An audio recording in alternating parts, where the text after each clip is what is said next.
Well, my good morning, honourable members. Morning, Please be seated.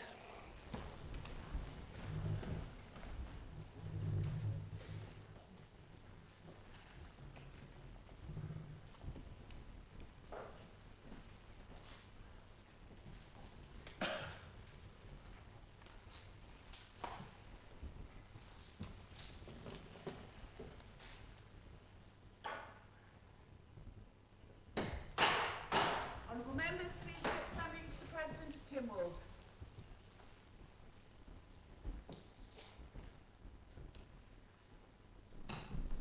Lord Mai, alternate honourable. Lord Mai, in aspect, Lord Bishop will lead us in prayer. God be gracious to us and bless us, and make his face shine upon us, that your way may be known upon the earth, your saving power among all nations. Let the peoples praise you, O God. Let all the peoples praise you. O let the nations rejoice and be glad, for you will judge the peoples righteously and govern the nations upon earth. Let the peoples praise you, O God. Let all the peoples praise you.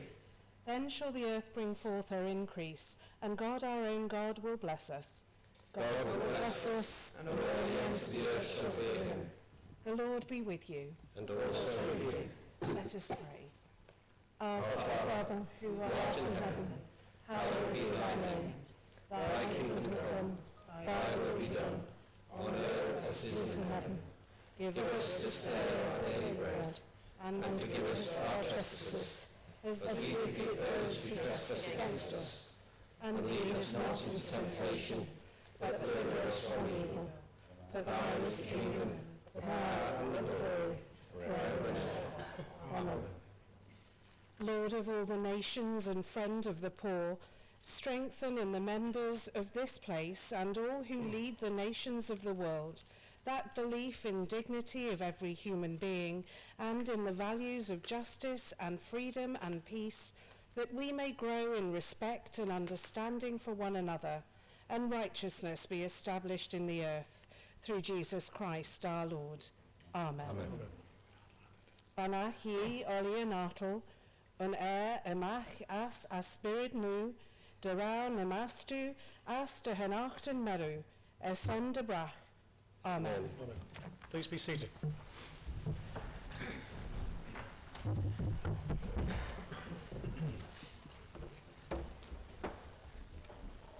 Honourable members, I've given leave of absence to Mrs. August Phillips, Mrs. Kane and Mrs. Corlett. And I would like to welcome the students of St. Ninian's High School to our public gallery this morning. Yeah. Now, as we look around the court today, we see faces that have disappeared and others have taken their place. I paid tribute to Mr. Greenhill last month. Today, I'd like to say on behalf of this Honourable Court, goodbye and thank you to Mrs. Sharp and Mr. Henderson. Yeah. Mrs. Sharp was first elected to this Honourable Court in 2018, so it served for 7 years, which is no mean feat, and for 3 of those years served as the Children's Champion, where she worked tirelessly for the young people of the island. Yeah. Mr. Henderson, however, was first elected as a member of the House of Keys in 1998 and moved to Legislative Council in 2015, serving continuously in this Honourable Court for 27 years, a massive feat in modern politics. He served in a number of roles, including the Minister for Agriculture, Fisheries and Forestry, and was a champion for many causes, particularly the environment and our biosphere status. Due to his departure, there is no longer anyone in this Honourable Court who was here last century. This is also the first time since 1919 that members of the Legislative Council have not included a single former member of the House of Keys. Definitely an end of an era. Both Mr. Henderson and Mrs. Sharp will be missed, and we wish them well in their future endeavours. At the same time, I would like to welcome to their first sittings to this Honourable Court Mr. Clewitt, Mrs. Morford and Mr. Reid, and welcome back Mr. Mercer. Now, just before we start business, I would just like to remind honourable members our microphones are live. When I say live, not just for Hansard to record every single word you say, but the nation and beyond is listening to you. They want to listen to your questions, they want to listen to your answers, they want to listen to your debate. They do not wish to hear your conversations with your fellow colleagues next door, and they do not wish to hear disruptive interjections. So I ask you to respect your colleagues and respect the nation that is listening. And we now move on to item 1 on a call on the clerk to lay papers. Tamikor os gechwel na peberen en misset ons afdein gen Claire over. Thank you, Mr. President. I lay before the court the papers listed at item 1 on the order paper. Now, honourable members, I have allowed 3 urgent questions to be asked at this sitting before our normal question paper, and the first of the urgent questions is to the Minister of Education, Sport and Culture, and I call on Mr. Morehouse. Thank you, Mr. President. I'd like to ask the Minister for Education, Sport and Culture what facts have led to the decision to vacate the nunnery, and what assessment has been made on the impact on future applications to degree and post-degree level courses. Thank you, Mr. President.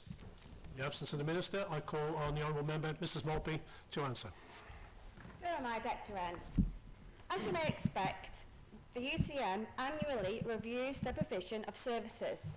As the lease at the nunnery is in its last year, it was decided to carry out an in-depth review of the site. The review considered how teaching and learning spaces are being used and how often. It also looked at students' feedback, student and staff experience, and the utilisation of staff who are based across more than one site. In addition, the following factors were also considered: accessibility, access to student services, room occupancy rates, and site security. The department recognises that some students and staff may be disappointed with the outcome of the review and subsequent decision. However, UCM is able to provide the facilities and resources required to relocate students onto the main campus. As such, the department anticipates that this decision should not impact future applications to degree and post-degree level courses. Guramaid Ekdren. Supplementary, Mr Morehouse. Thank you, Mr. President, and thank you, a member of the department, for providing that update. It's reassuring that some analysis has taken place in terms of should this take place or not. The 2 factors that I think were missed from all this, which are key, are the prestigious nature of the building and the edge of town location. In terms of those 2 factors, they ought to have a key influence on enhancing student experiences.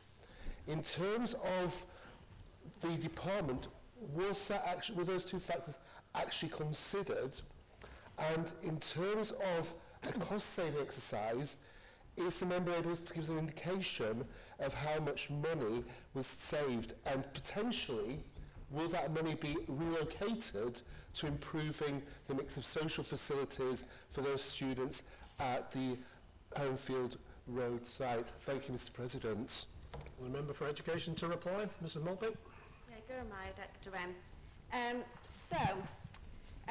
As I said in my answer, that a wide range of factors were considered, and the impact on student choice, including subject options, flexibility and location, did form part of that.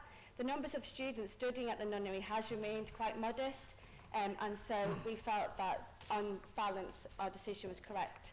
The department acknowledges that it is the nunnery's estate's intention to repurpose the rooms at the UCM and occupy the office as office space. The department thanks the owners of the nunnery for their ongoing positive interaction throughout the 10-year classes being based at the site. And in regards to whether this is a cost-saving exercise, whilst this decision will result in a cost saving for the UCM, the decision has been based with the best provision for students in mind. Supplementary, Mr Hooper. Thank you very much, Mr. President. My question actually is the same one that Mr. Morehouse has just tried to ask. We accept there will be a cost saving. You're ending a lease. There will be some money going back into the department. That all sounds pretty good. Can the member advise whether that saving is going to be reinvested in higher education, or if that saving is going to be sucked up and absorbed by the department's central costs? Member to reply. I'm not able to answer that fully at this moment, N. All I can say is that I'm not really in the best position at the moment to be able to give the exact cost, as it's obviously of a commercial sensitivity, but the UCM, like I said, annually reviews its provision of the services. This is an operational decision that has been made with the best provision for students in mind. Thank you. Supplementary, Mr. Callister. Thank you, Mr. President. I thank the member for the information on behalf of the department this morning. I personally have sat a number of professional exams at that particular site over a number of years, and I have to say it's a brilliant setting for professional exams, including trust, accountancy and the Institute of Directors. Can I ask the member for the department which actual courses will be withdrawn and transferred to the campus, if possible? Member to reply. I don't have a list of the exact courses, but all the courses will be transferred up to the UCM main campus. We're not going to lose any courses as a result of this transition. Supplementary, Mr. Thomas. Thank you very much, Mr. President, and to the member for answering questions today. And if she not able today to answer these questions, perhaps she can circulate it to all members and then the answers be uploaded to Hansard for the benefit of the public. The first question is, I think the original press release talked about using Hills Meadow for some of the transferred courses. What does that mean for the 10-year established aircraft training centre and engineering facility there? Does it mean that we're now focusing on the William Kinnish facility rather than that Hills Meadow facility? You know, what does it actually mean for the existing users of Hills Meadow? And the second question is, back in the eons of time when government bought the nunnery, there were two prices. There was one price for it to be used for education, and there was another price for it not to be used for education. I'm assuming that has expired now, and there'll be no extra a capital amount coming from the owners of the nunnery to government as a result of this ending of education provision. Member to reply. Thank you very much, Dr. N. Like I've already answered in the question, in the original question, the department doesn't anticipate that this will have any future impact on any degree courses being provided for the students. The UCM is able to provide the facilities and the resources required to relocate the students. Is not going to be an issue. The question was about the nunnery, so I'm not able to go into the other points about Hills Meadow at this time. And the final question, I think you asked about the costs again. And as I said in my previous answer, I'm not able to go into that due to the commercial sensitivity of it. Mr. Morehouse. Thank you, Mr. President. Is this part of a plan to actually shrink higher education on the island? Last summer, the Elmwood House Higher Education campus was shut, and those students were actually transferred to the nunnery. Is the member able to give us an indication of how many students actually moved from Elmwood House and how many students are actually studying at the nunnery in recent days? She gives us word modest numbers, but she's able to give us some actual specific data. Thank you, Mr. President. Member to reply. Where am I, Dr. N? Yes, I am able to give you some numbers. There is no plan to reduce the numbers of students accessing higher education on the island, and indeed the recently signed partnership agreement with Chester ensures secure higher education provision for the future. The UCM continues to develop degree programmes as well as professional courses at level 4 and above. There's 21 third-year degree students completed their studies at Elmwood before it closed to join the UCM students in July 2024. Of the continuing 54 students who studied either partly or wholly at Elmwood, 8 relocated to the nunnery and 46 to Homefield Road. Supplementary, Ms. Edge. Thank you, Mr. President. The Honourable Member may not be aware, but back in 2018, there was questions asked in this honourable place with regards to the costs. It was £140,000 back in 2018. So I don't think that the hiding behind commercial sensitivity today is relevant. However, it did say that the Minister at the time said that there had to be 6 months' notice given to break the lease. Can the Honourable Member for Education please confirm that that 6 months has been provided? Member to reply. Well, we're not breaking the lease. The lease is coming to its end, and that's why the annual review has happened as it would happen anyway. And this decision was made as the lease was coming to its end period. Supplementary, Mr. Hooper. Thank you very much, Mr. President. I'm going to try again and get this answer. The reason I'm asking this question is because I'm concerned that what we're seeing across government is a retrenchment from services. So what we're not seeing is efficiencies being found on one side that are then reinvested in services on the other. We're just simply seeing money be sucked up in areas that it shouldn't be. So I appreciate the member doesn't have this detail with her today, but could she commit to circulating information as to what is going to be done with the saving? Is it going to go back into the UCM budget so they can spend it on more higher and tertiary education, or is it something that is going to be sucked up by the Department of Central Cost, or is the money going to go back to Treasury as an efficiency measure as part of the Chief Minister's new £10 million efficiency drive? Can she just provide that information? And I appreciate she may not have it today. If she can please circulate it, that would be very much appreciated. Member to reply. Guramai, Dr. N. Yes, I will have that information circulated. However, I can actually it's just occurred to me, actually, that the annual review by the UCM is obviously, so we do it as an annual review anyway, and they will then repurpose the budget. Thank you, Dr. N. Supplementary, Mr. Morehouse. Thank you, Mr. President. Under the section of repurposing the budget, is the member able to give us any more details about how it will be repurposed? I'm sure it will make us all happy if we can get information. Also, in terms of the small number of students, is the member able to give us an indication of how many students there are at UCM? Because I'm quite concerned we're actually going to have a very small number of higher level students who are in an environment of mixed students, and it's not going to be as attractive as it was. And finally, is the member able to give us an indication of how many UCM degrees were awarded to the University of Chester in 2024, and what the target is for 2025? And finally, on what date the University of Chester was informed that UCM would be leaving the nunnery, and does that actually place at risk the recently signed agreement? Thank you, Mr. President. Member to reply. The money will be repurposed wisely. That's what I can say for that at the moment. And obviously we've got to trust that that's an operational matter for the UCM to decide on. The other question about how many students are at the Homefield site, the review highlighted that there's 112 students that were accessing courses at the nunnery over the course of the week, whilst 1,531 students attend the Homefield site. And so we've done an assessment. They can be absorbed within the Homefield site. They can be accommodated very easily. They'll have then access to far better services, and obviously that student support services as well, as we all know it's very important for students. The other point about, there was 4 questions. The University of Chester been informed of the date? Oh. Please go ahead. Go on, Dr. N. Really, I don't know why the UCM the University of Chester would need to be concerned themselves with this matter, as we are able to accommodate the students with Homefield site. It's not going to impact on any future degree applications.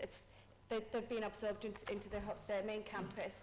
In fact, by offering more services for the students, they're actually going to get a better experience, hopefully, and be more able to enjoy their studies. Go mind. Final supplementary, Ms. Edge. Thank you, Mr. President. I wonder if the member could confirm us any further consolidation of the premises for education going forward, and does this impact any staff? Will there be any staff made redundant from this, or will they be relocating to University College? And can she please circulate, because UCM must know where their budget is going forward from the 1st of April. Can she please circulate, once she knows that information, the full budget from the nunnery to the UCM and where it's been allocated? Thank you, Mr. President. Member to reply. I think part of that question is probably out of scope of the question. However, the first part about staff being relocated, yes, staff and students are all being relocated to Homefield site. We move on to our second urgent question to the Minister for Health and Social Care, and I call on Mr Morehouse. Mr President, I would like to ask the Minister for Health and Social Care, would the Minister provide an update on the contract negotiations with Great North Air Ambulance Service over the continuing operations of the service? Thank you, Mr President. Call on Siobhan, Minister, to reply. Thank you, Mr President. Manx Care entered into a contract with the Great North Air Ambulance, initially in the 6-month pilot scheme from March 2022 to September 2022. The contract was composed of a monthly retainer fee of £20,833 and a mobilisation fee per mission of £7,000. Furthermore, a one-off payment of £14,500 was provided as funding for the initial equipment setup. The retainer element of this agreement was initially funded by Transformation. Subsequently, this cost was then passed on to Manx Care from April 2024.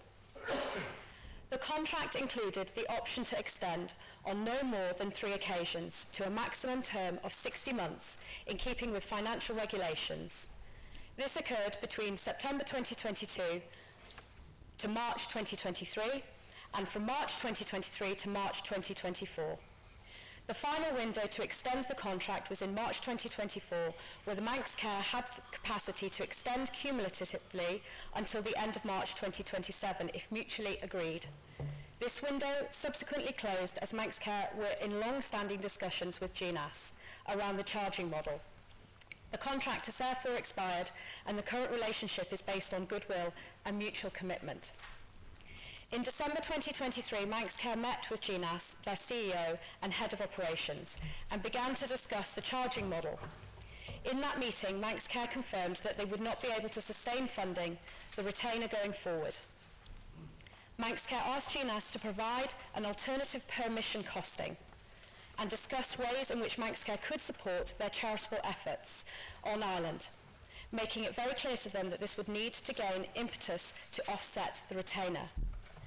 To date, Manx Care has not been provided with that alternative costing model.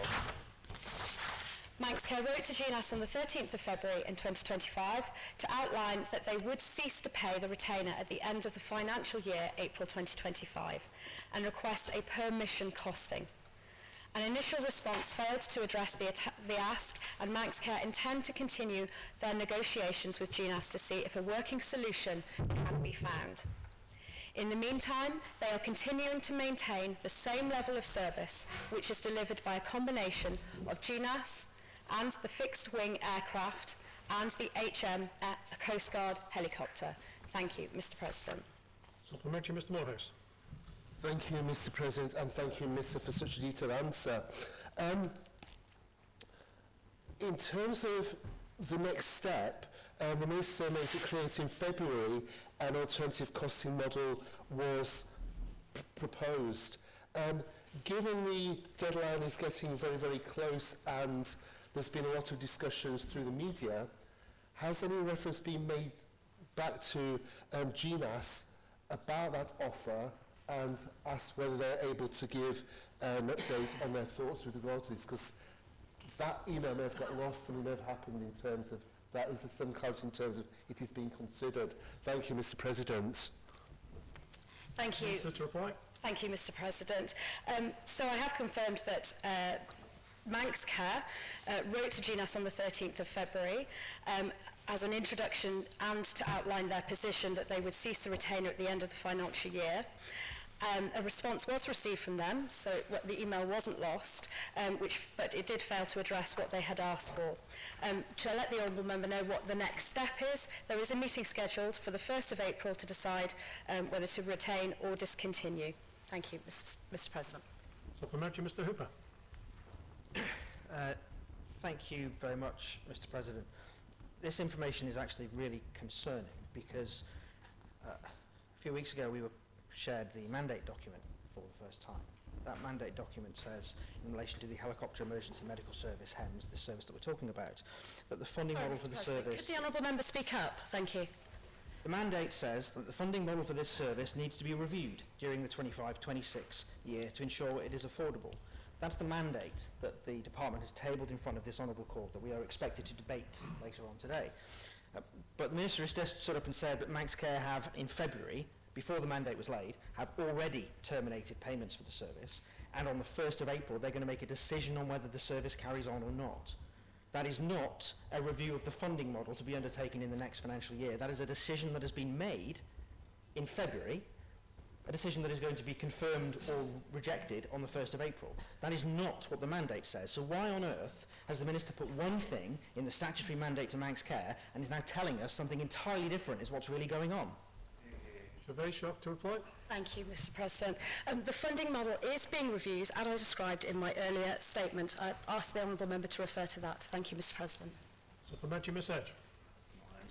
Thank you, Mr. President. I wonder if the Minister could confirm who provided the instruction to the Great North Air Ambulance Service to stop the service really in February. I'm sure we all know as island residents there's been less helicopters called. Can the Minister say how many have been called since the instruction that they would not be receiving payments? So it was a cut to the service. And if there is only going to be a decision on the 1st of April 2025, does that mean that Manx Care have not, once they get their budget delegated to them, they will only start allocating the funds?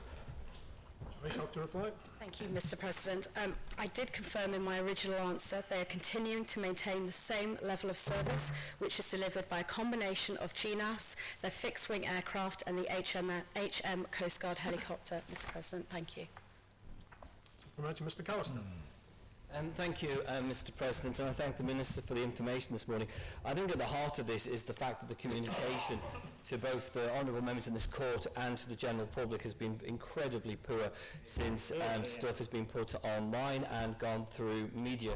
Can I just ask the Minister just to clarify very clearly exactly what is actually happening here? As far as I understand, the GNAS is an item that was trialled, and it would replace an ambulance when somebody couldn't get to, an ambulance couldn't get there quick enough. GNAS would come in and pick the person up, which is absolutely supported it, and that was being trialled. If my understanding is right, the fixed-wing aircraft is one that continues to travel to and from the UK when somebody's in urgent need of treatment on the Isle of Man and needs to get to the UK for additional support and treatment.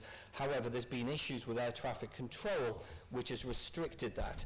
And when the fixed wing isn't available, will the Minister just confirm that if the fixed wing isn't available due to issues, ongoing issues with air traffic control, then they've called, Manx Care has been able to call in the Coast Guard in order to ensure that Manx residents are being picked up on the Isle of Man and transferred to the UK in order to receive that necessary treatment that's required. Can the Minister just clarify that? Because I think from the public point of view and from the media point of view, this is not being communicated clearly, and I think she needs to give a real clear answer this morning. Thank you, Mr. President. Very short to reply. Thank you, Mr. President. I really appreciate the Honourable Member for his question. So the GNAS is mobilised by the Isle of Man Ambulance Service based on the severity of injury of those involved in the incident. The helicopter will travel directly to the scene to undertake a further assessment and determines which hospital would be best to transport the patient to, such as Major Trauma Centre in Aintree or Alderhay for Children or Nobles Hospital if off island.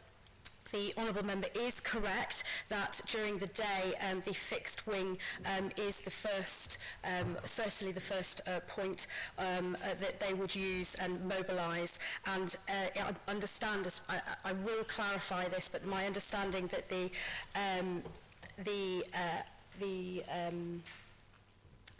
helicopter, the emergency helicopter, is for during the evening hours, so the ATC closures during the evening doesn't actually affect that. Thank you, Mr. President. Mr. Morehouse. Thank you, Mr. President. Could the Minister please give us a reason why they're waiting to the 1st of April to have their next meeting? It's still 2 weeks away, and it looks a long way away given the nature of this situation. Also, is the Minister able to give us an indication of how many times in the last 12 months GNAS was used because the fixed wing and the Coast Guard helicopter were not available? Thank you, Mr. President. Very short to reply. Thank you, Mr. President. I have been advised by Manx Care that the meeting due for the 1st of April is timeline to allow all parties come together. So that's all I can say currently. I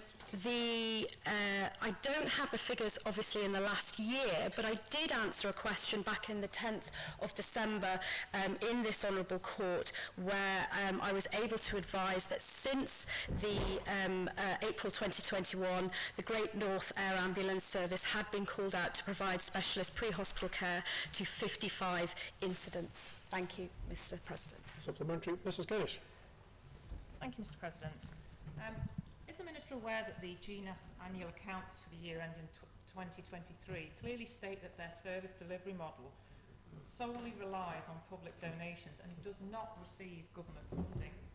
I do thank the Minister for clearly setting out the government funding that's been provided. And will the Minister establish why the Isle of Man government are funding this service yet the UK don't? And are we effectively subsidising that UK service delivery model? Very shocked to reply.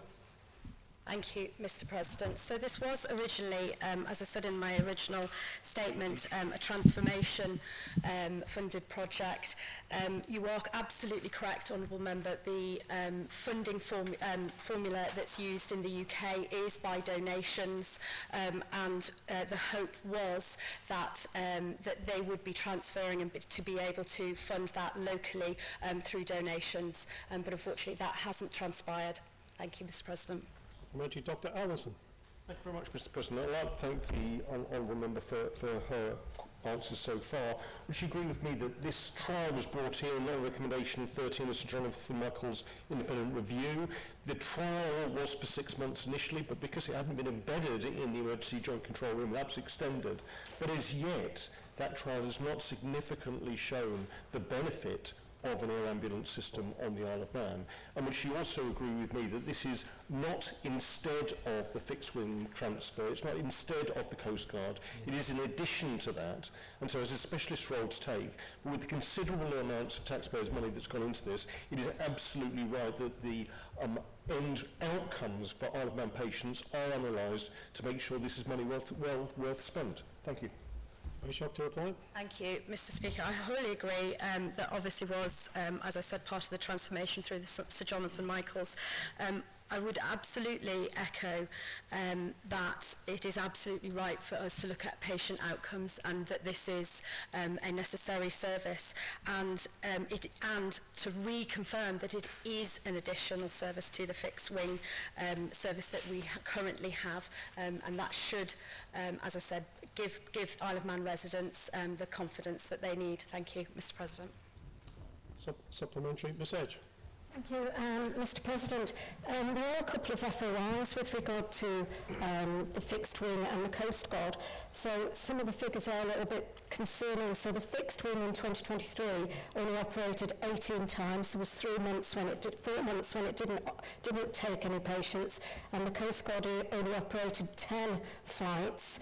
And it 1, 2, 3, 4.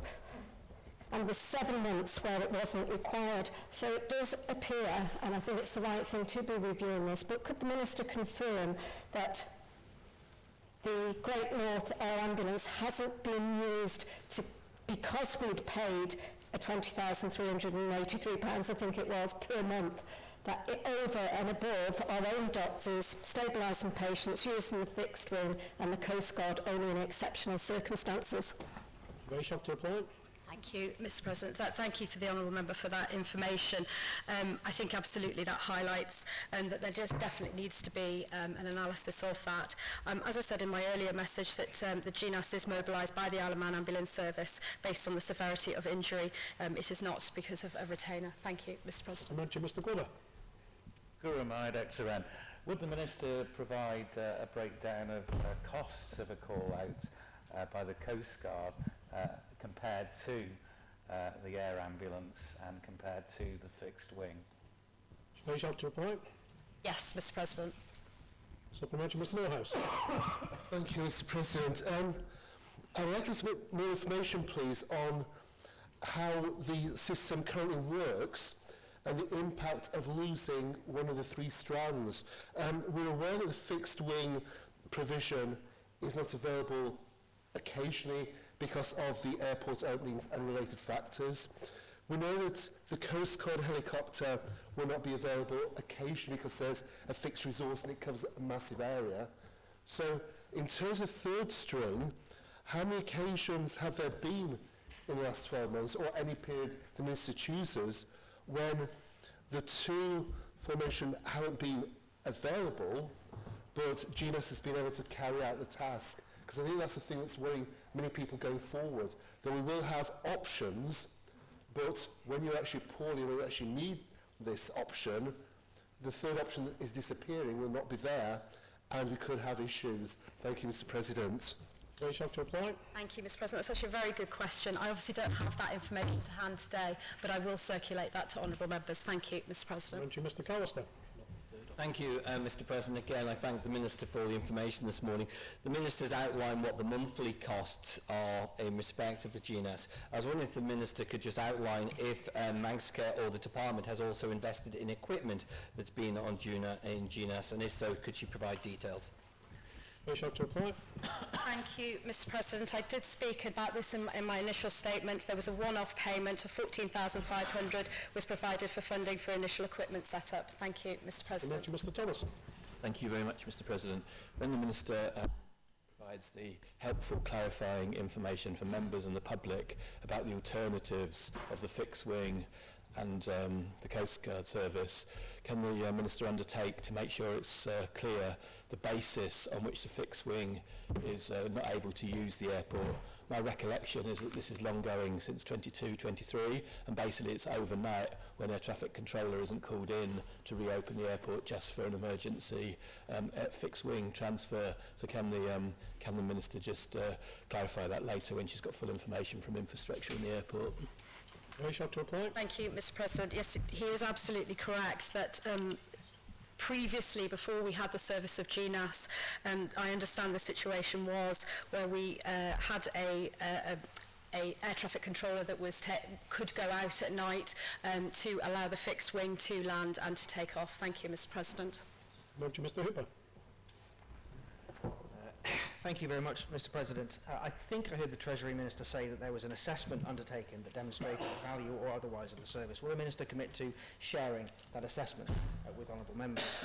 I'd also like to ask the Minister, originally the air bridge was established as a result of Sir Jonathan Michael's recommendations, which were unanimously supported by this honourable court. It is therefore a Tynwald decision that we have 24/7 air bridge with the UK. So can the Minister confirm when she intends to come back to Tynwald and ask this honourable court to change its mind? Rachel, to reply. Thank you, Mr. President. I did speak about this in my initial question. It's quite interesting that the honourable member doesn't remember that the final window to extend the contract was back in March 2024, and he himself didn't come to this honourable court and raise that then. So I would just put that as down for interesting for honourable members. The assessment, I'm not sure, I didn't hear what the Treasury Minister said about an assessment, but if there is an assessment, I certainly will release that. Thank you. Supplementary, Dr. Hayward. Thank you, Mr. President. I wonder if the Minister would agree with me that actually the airport does provide extensions for operating hours subject to staff availability for the fixed wing aircraft. But with respect to the use of the Coast Guard, there are situations and conditions in which the GNAS helicopter cannot fly because of the specification of the aircraft itself, in which case calling out the Coast Guard would always be the last resort. Rachel, to reply. Thank you, Mr. President. I do agree with that. Thank you. Thank you for that clarity. Two more supplementaries. Supplementary, Ms. Edge. Thank you, Mr. President. I wonder if the Minister could confirm who makes the final decision as to whether a patient from the island needs to be airlifted off the island. Is it GNAS? Is it the Coast Guard? There must be somebody leading that from our very trusted doctors in Nobles Hospital. But also with regards to the costs, I'm sure I heard today that the Coast Guard is a higher cost than GNAS per call-out. However, in a previous question in the other place, we were advised that the Coast Guard doesn't actually charge, so there does seem to be some confusion around this. But could the Minister confirm what the actual cost implications are for the out of hours if the airport cannot open because it doesn't have its air traffic controllers. And obviously we are in a difficult situation with that at the minute, and I know the Minister might not have that information. Thank you. Thank you, Mr. President. I certainly can provide that information to the Honourable Member. So just for clarity, just on her first point, I did say just in a previous answer, the helicopter will travel directly to the scene to undertake a further assessment, and that determines, as I said, which hospital, etc., to best transport the patient. Prior to that, it is the ambulance service based on the Isle of Man ambulance service based on the severity of the injury and those involved in the incident. So on call and assessment when the ambulance crew arrives on the scene. Thank you, Mr. President. Final supplementary, Mr. Wallenberg. Thank you, Mr. President. Could the Minister tell us how many times were GNS called out, and of those, how many times were they not able to attend or had to cancel at short notice? Thank you. To reply. Thank you, Mr. President. I don't have the numbers on how many they were called out and used, but I can confirm, as I said earlier, that they were used 55 times over the last period from April 2021. Thank you, Mr. President. We move on to our third urgent question, and I call on the Honourable Member, Mr. Hooper. Thank you very much, Mr. President. I'd like to ask the Minister for Health and Social Care what the situation is regarding pay awards at Manx Care and potential strike action by nurses, and if she will make a statement. To reply. Thank you, Mr. President. I thank the Honourable Member for his question. In September 2021, Manx Care offered a 4% for 1 year. All trade unions then balloted this offer in October and November 2024. In December 2024, the Royal College of Nursing and the Royal Colleges of Midwives rejected the offer. However, all other 7 Manx pay terms and conditions National Joint Council trade unions accepted the offer. Manx Care held discussions with staff each month following this. In February 2025, Manx Care took the decision to impose the offer on the basis that 7 out of the 9 unions had accepted it, and funding restrictions meant they were not in a position to increase the offer. In February 2025, the Royal College of Nursing advised Manx Care they would be conducting an indicative ballot on industrial action. In March 2025, the Royal College of Nursing confirmed the outcome of this ballot indicated 69.86% of members who voted will be willing to take strike action. However, it is noted that Manx Care were not provided with the total percentage of their members who voted in the ballot by the Royal College of Nursing. Whilst the indicative ballot shows support for industrial action from the membership who voted, in line with the Trade Unions Act 1991, this is not a formal ballot for strike action, and there are alternatives in the workplace that Manx Care could consider to resolve the dispute, such as asking the Industrial Relation Officer to conciliate. The Royal College of Nursing has advised Manx Care they are available for meetings to resolve the dispute, and executives from Manx Care have held an initial meeting with the Royal College of Nursing representatives on the 17th of March 2025, with a further meeting scheduled for the 19th of March 2025. The purpose of these meetings is to understand what the Royal College of Nursing is seeking in terms of a satisfactory settlement. To date, the Royal College of Midwives have not advised Manx Care of any next steps following their members' rejection of the pay deal. Thank you, Mr. President. Supplementary, Mr. Hooper. Thank you very much, Mr. President. That does not fill me with much confidence. Can I ask the Minister, the £20 million supplementary vote that we're being asked for today, does that include an element of funding for pay awards? The Minister said in her answer that they're not in a position to increase the offer.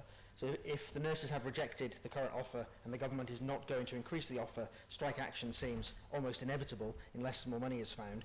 Does the 20 million supplementary vote we're being asked for include an element to allow some flexibility in these pay negotiations or not? Very short to reply.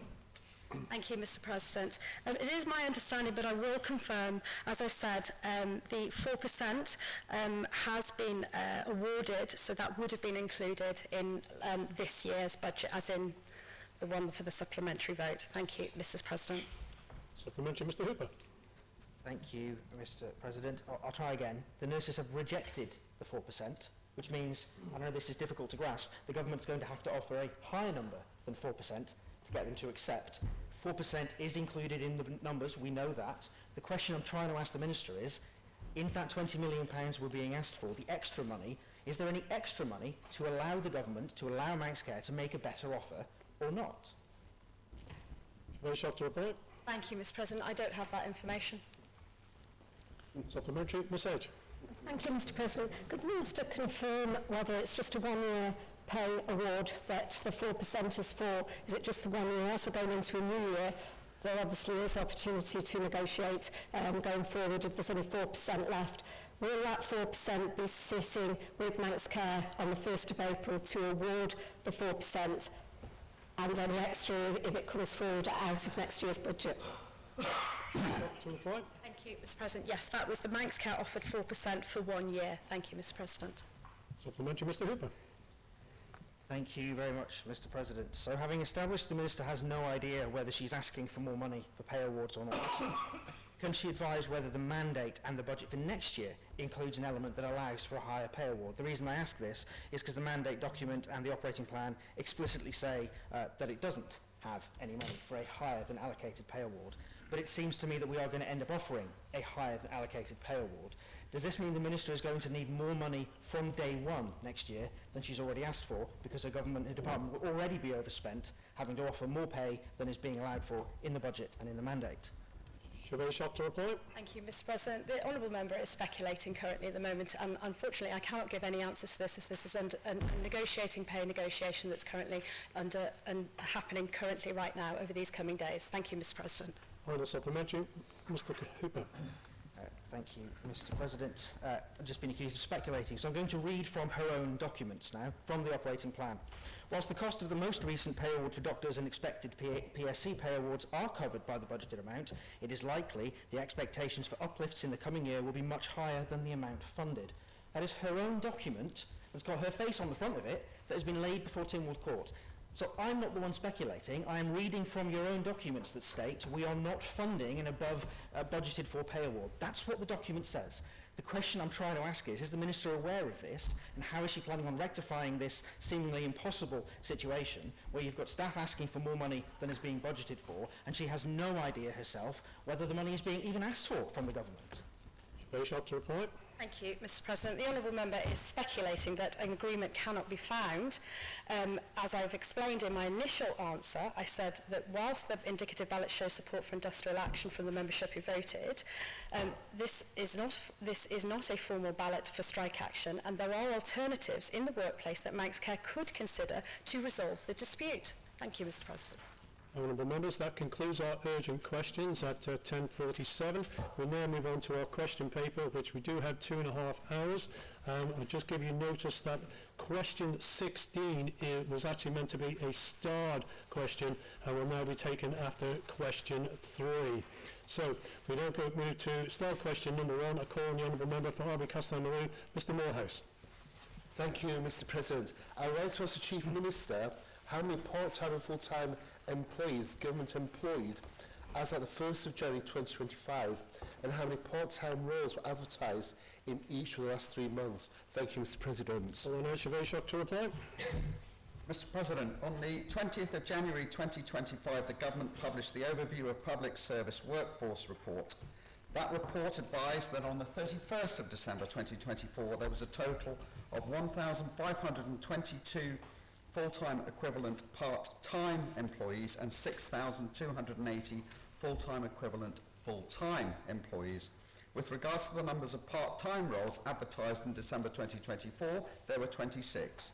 In January 2025, there were 34, and in February 2025, there were 32 part-time roles advertised. Supplementary, Mr. Morehouse. Thank you, Mr. President, and thank you, Chief Minister, for that answer. Has any assessment been made of how the current limited openings for part-time employment opportunities potentially limit the potential for some higher skilled and experienced island residents to contribute more fully to the island? In terms of the data given, at such a substantial figure of part-time employees, but contrast that with the very small number of roles advertised, are mostly part-time roles within the system being occupied by people who are close to retirement, or with with significant family issues? And is it used as a means to actually support the existing workforce rather than open up opportunities? Thank you, Mr. President. Mr. Bishop to reply. So one of the steps forward I think that we've taken, Mr. President, to try and provide clarification on a number of issues and questions surrounding the size of the public sector is to publish the Public Service Workforce Report. That does contain a number of items of data which I'm sure the Honourable Member will find useful. That should also perhaps be read in line with the work that the Public Services Commission do and the report that they publish. But just to give the Honourable Member, I think, a flavour of some of these roles that have been advertised in the last 3 months.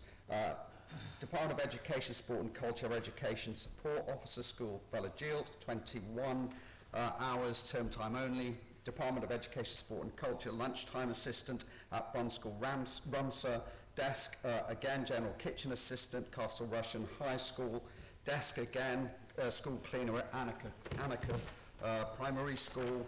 The DHA, firearms licensing administrator for 24 hours a week. And a lot of roles advertised by Manx Care, social care worker at Bradder Unit, 18 and a half and 37 hours. Manx Care, healthcare assistant, trauma and orthopaedic wards. Manx Care, prison prescribing pharmacist, 15 hours. There's a huge variety of these roles advertised, and I'm happy to provide all the details to the Honourable Member if he so wishes. Supplementary, Mr. Morehouse. Thank you, Mr. President, and thank you for the sales move. I think it's very impressive. Just in terms of the roles identified, I think it perfectly sum up the issue I'm trying to make in terms of the part-time roles that are being promoted tend to be offering lower pay, requiring a low skill set, and there tends to be a minimal chance of career progression.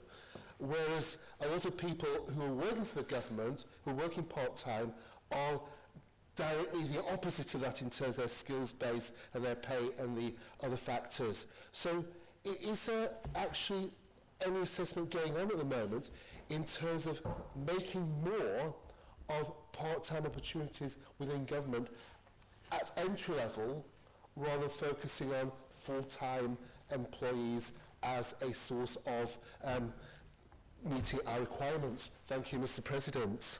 Mr. Bishop to reply.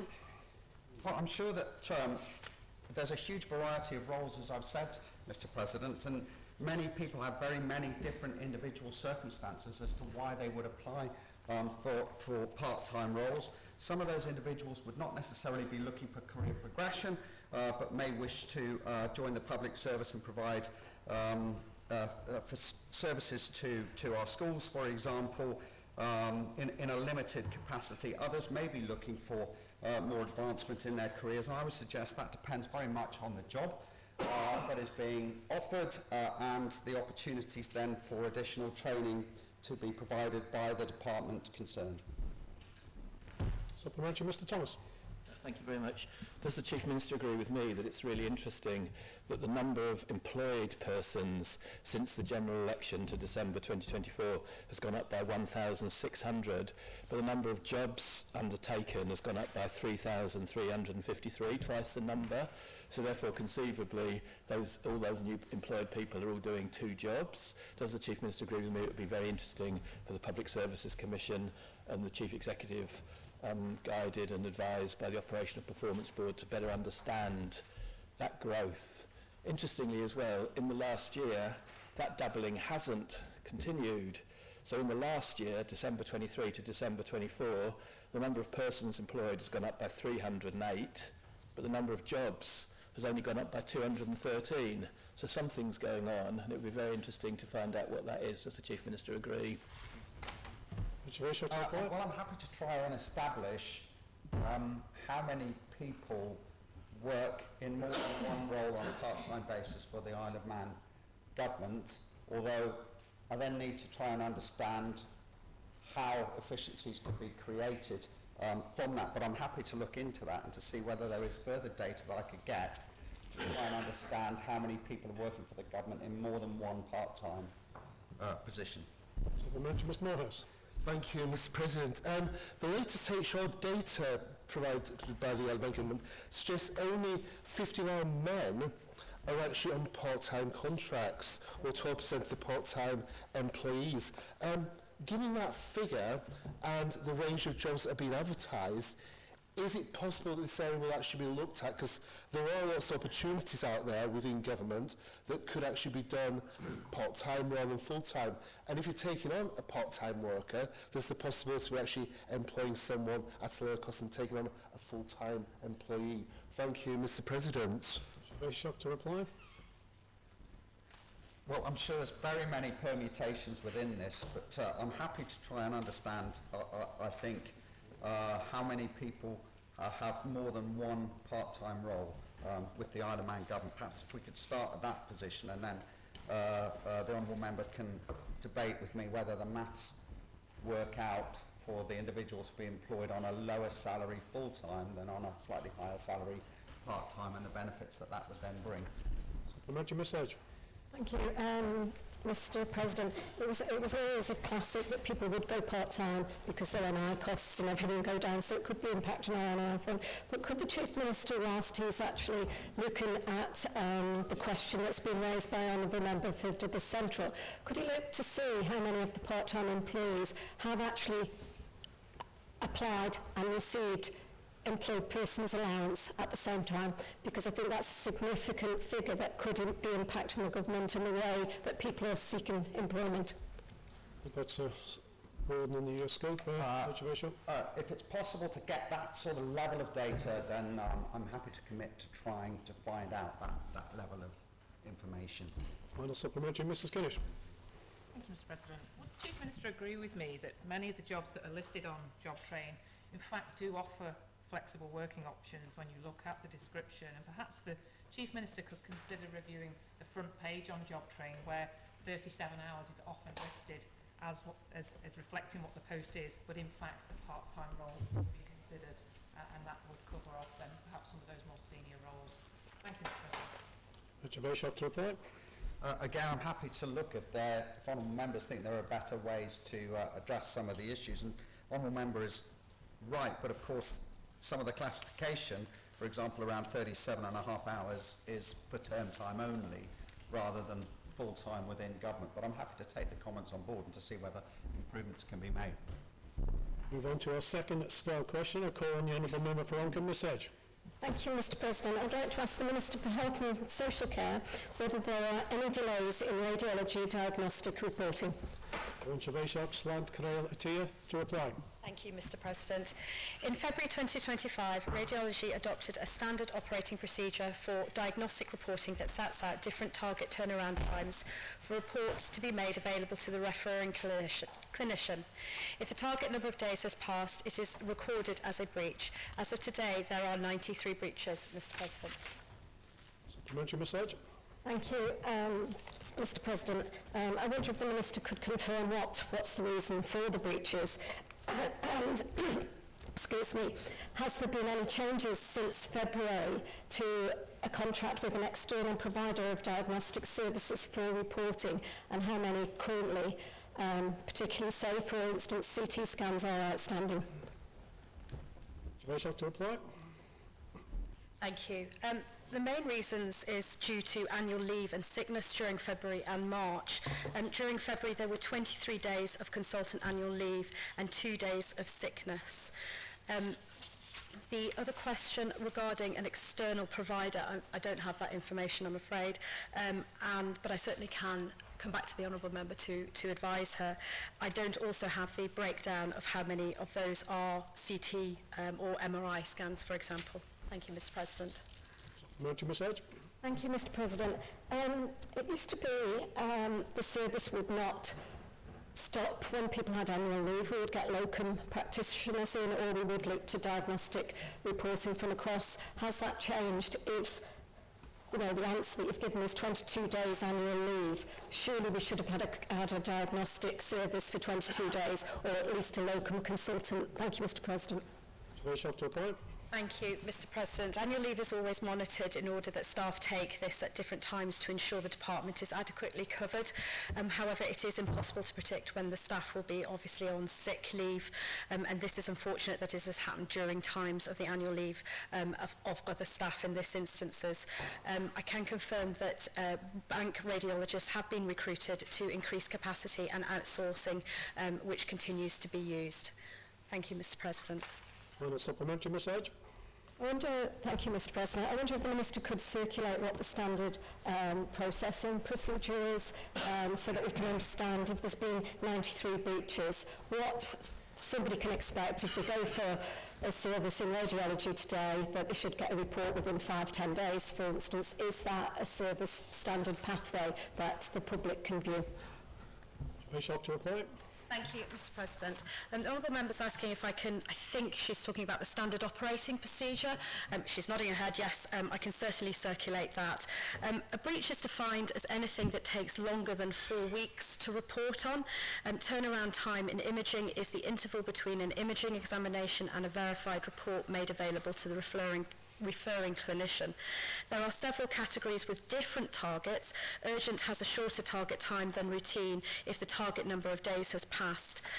Guidance from NHS England, developed in consultation with and supported by the Royal College of Radiologists and the Society of Radiographers, states that no examination should take longer than 4 weeks to be reported. The breaches here are still within this turnaround time, with the oldest being imaged on the 28th of February. Thank you, Mr President. Move on to our third star question. I call on the Honourable Member for Douglas Central, Mr Thomas. Thank you, Mr President. I would like to ask the Minister for Justice and Home Affairs whether the Chief Constable was consulted regarding the proposed reduction of the Douglas and Onken speed limit to 20 miles per hour, and if so, what the response was. Call on Siobhan Carers, Christian Stein to reply. Thank you, Mr President. The Chief Constable has not been consulted directly, and nor has he made public comment on the proposed policy. The Road Safety Strategic Group and the Road Safety Partnership meet regularly to consider matters related to road safety, including speed limits. Any engagement about changes which partners plan to make are discussed at these groups. Thank you, Mr President. Supplementary, Mr Thomas. Thank you very much, Mr President. If this order is made under Section 23 of the Road Traffic Regulation Act 1995, that states that the Department may, after consultation with the Chief Constable, by order increase, reduce or abolish the speed specified in subsection 1, which is the general speed limit. So does the Minister agree with me that it would be paramount that the Chief Constable is actually consulted to enable the Department to make the order? Very short to reply. Thank you, Mr President. My understanding, and I do stand to be corrected on this, is that where our legislation references the Chief Constable, he does have power to delegate to officers, and therefore I reference the relevant road safety groups that do meet and that are the forum for discussion around any planned changes. Thank you, Mr President. Supplementary, Mr Thomas. Thank you very much. do those officers and those officer groups have a view on whether additional resources will be able to enforce a 20 mile per hour speed limit in all town and village districts of the Isle of Man? And if not, is the Minister prepared to say today whether the Chief Constable thinks, or the officers to whom he's delegated this mandate to be consulted, does he believe that the public should know that there can't be any extra enforcement of the new speed limit any more than there is at the moment? Very short to reply. Thank you, Mr President. I think he's absolutely right that we have finite resource, and it is, of course, a matter for the constabulary as to how that resource is deployed operationally, whether that's around enforcing speed limits or otherwise. What I do understand from decision making is that the police will target enforcement activity on an intelligence-led basis and around drivers who present the greatest risk of harm, and also areas that are inherent or situational risk. Thank you, Mr President. Mr Mercer. Thank you, Mr President. Would the Minister agree with me that enforcement doesn't always require the use of police resources, and that in fact most enforcement is given effect by drivers who are following the signposted limits? Wish to reply? Thank you, Mr. President. Of course, that is the ideal, that when all of us as drivers and road users stick to the signs, then we self-police effectively. Thank you, Mr. President. Final supplementary, Mr. Thomas. Thank you, Mr. President. Final supplementary in 2 parts then. So obviously this 20 mile per hour speed limit isn't envisaged alongside any traffic calming measures. It's just an attempt to influence behaviour and the like. So do those officers who've been consulted have a view on whether a 20 mile per hour speed limit as opposed to a 20 mile per hour zone with designed around encouraging that good behaviour is likely to be effective? And secondly, does the Minister agree with me that perhaps the Chief Constable, the Department of Home Affairs, those officers should have a closer look at this law to avoid any misunderstanding when the order is made? So, for instance, as there was when the roundel came in, when the Department of Infrastructure said treat it like a roundabout, and then the Chief Constable said treat it as an unmarked junction. Because I noticed that Section 23 of the Road Traffic Regulation Act talks about the power to increase, reduce or abolish the general speed limit. My understanding is that 20 miles per hour will be the general speed limit, so I'm not sure that the powers that are going to be used can actually be used in this case, or at least I'd seek reassurance that we can actually set the general speed limit in town and village districts in the way that presumably is intended. And moreover, people are talking, the maps seem to show that there are some places where this order will apply that are not in town and village districts as defined under the 1916 Local Government Consolidation Act. So perhaps we need to pay some close attention to this particular order to make sure it's in. Will the Minister agree to undertake to get that closely looked at? Within the scope, I'll give the Minister an opportunity to reply. Thank you, Mr. President. Indeed, I think we have completely broadened the scope. The legislation is Department of Infrastructure legislation. The implementation of any scheme is a matter for the Department of Infrastructure.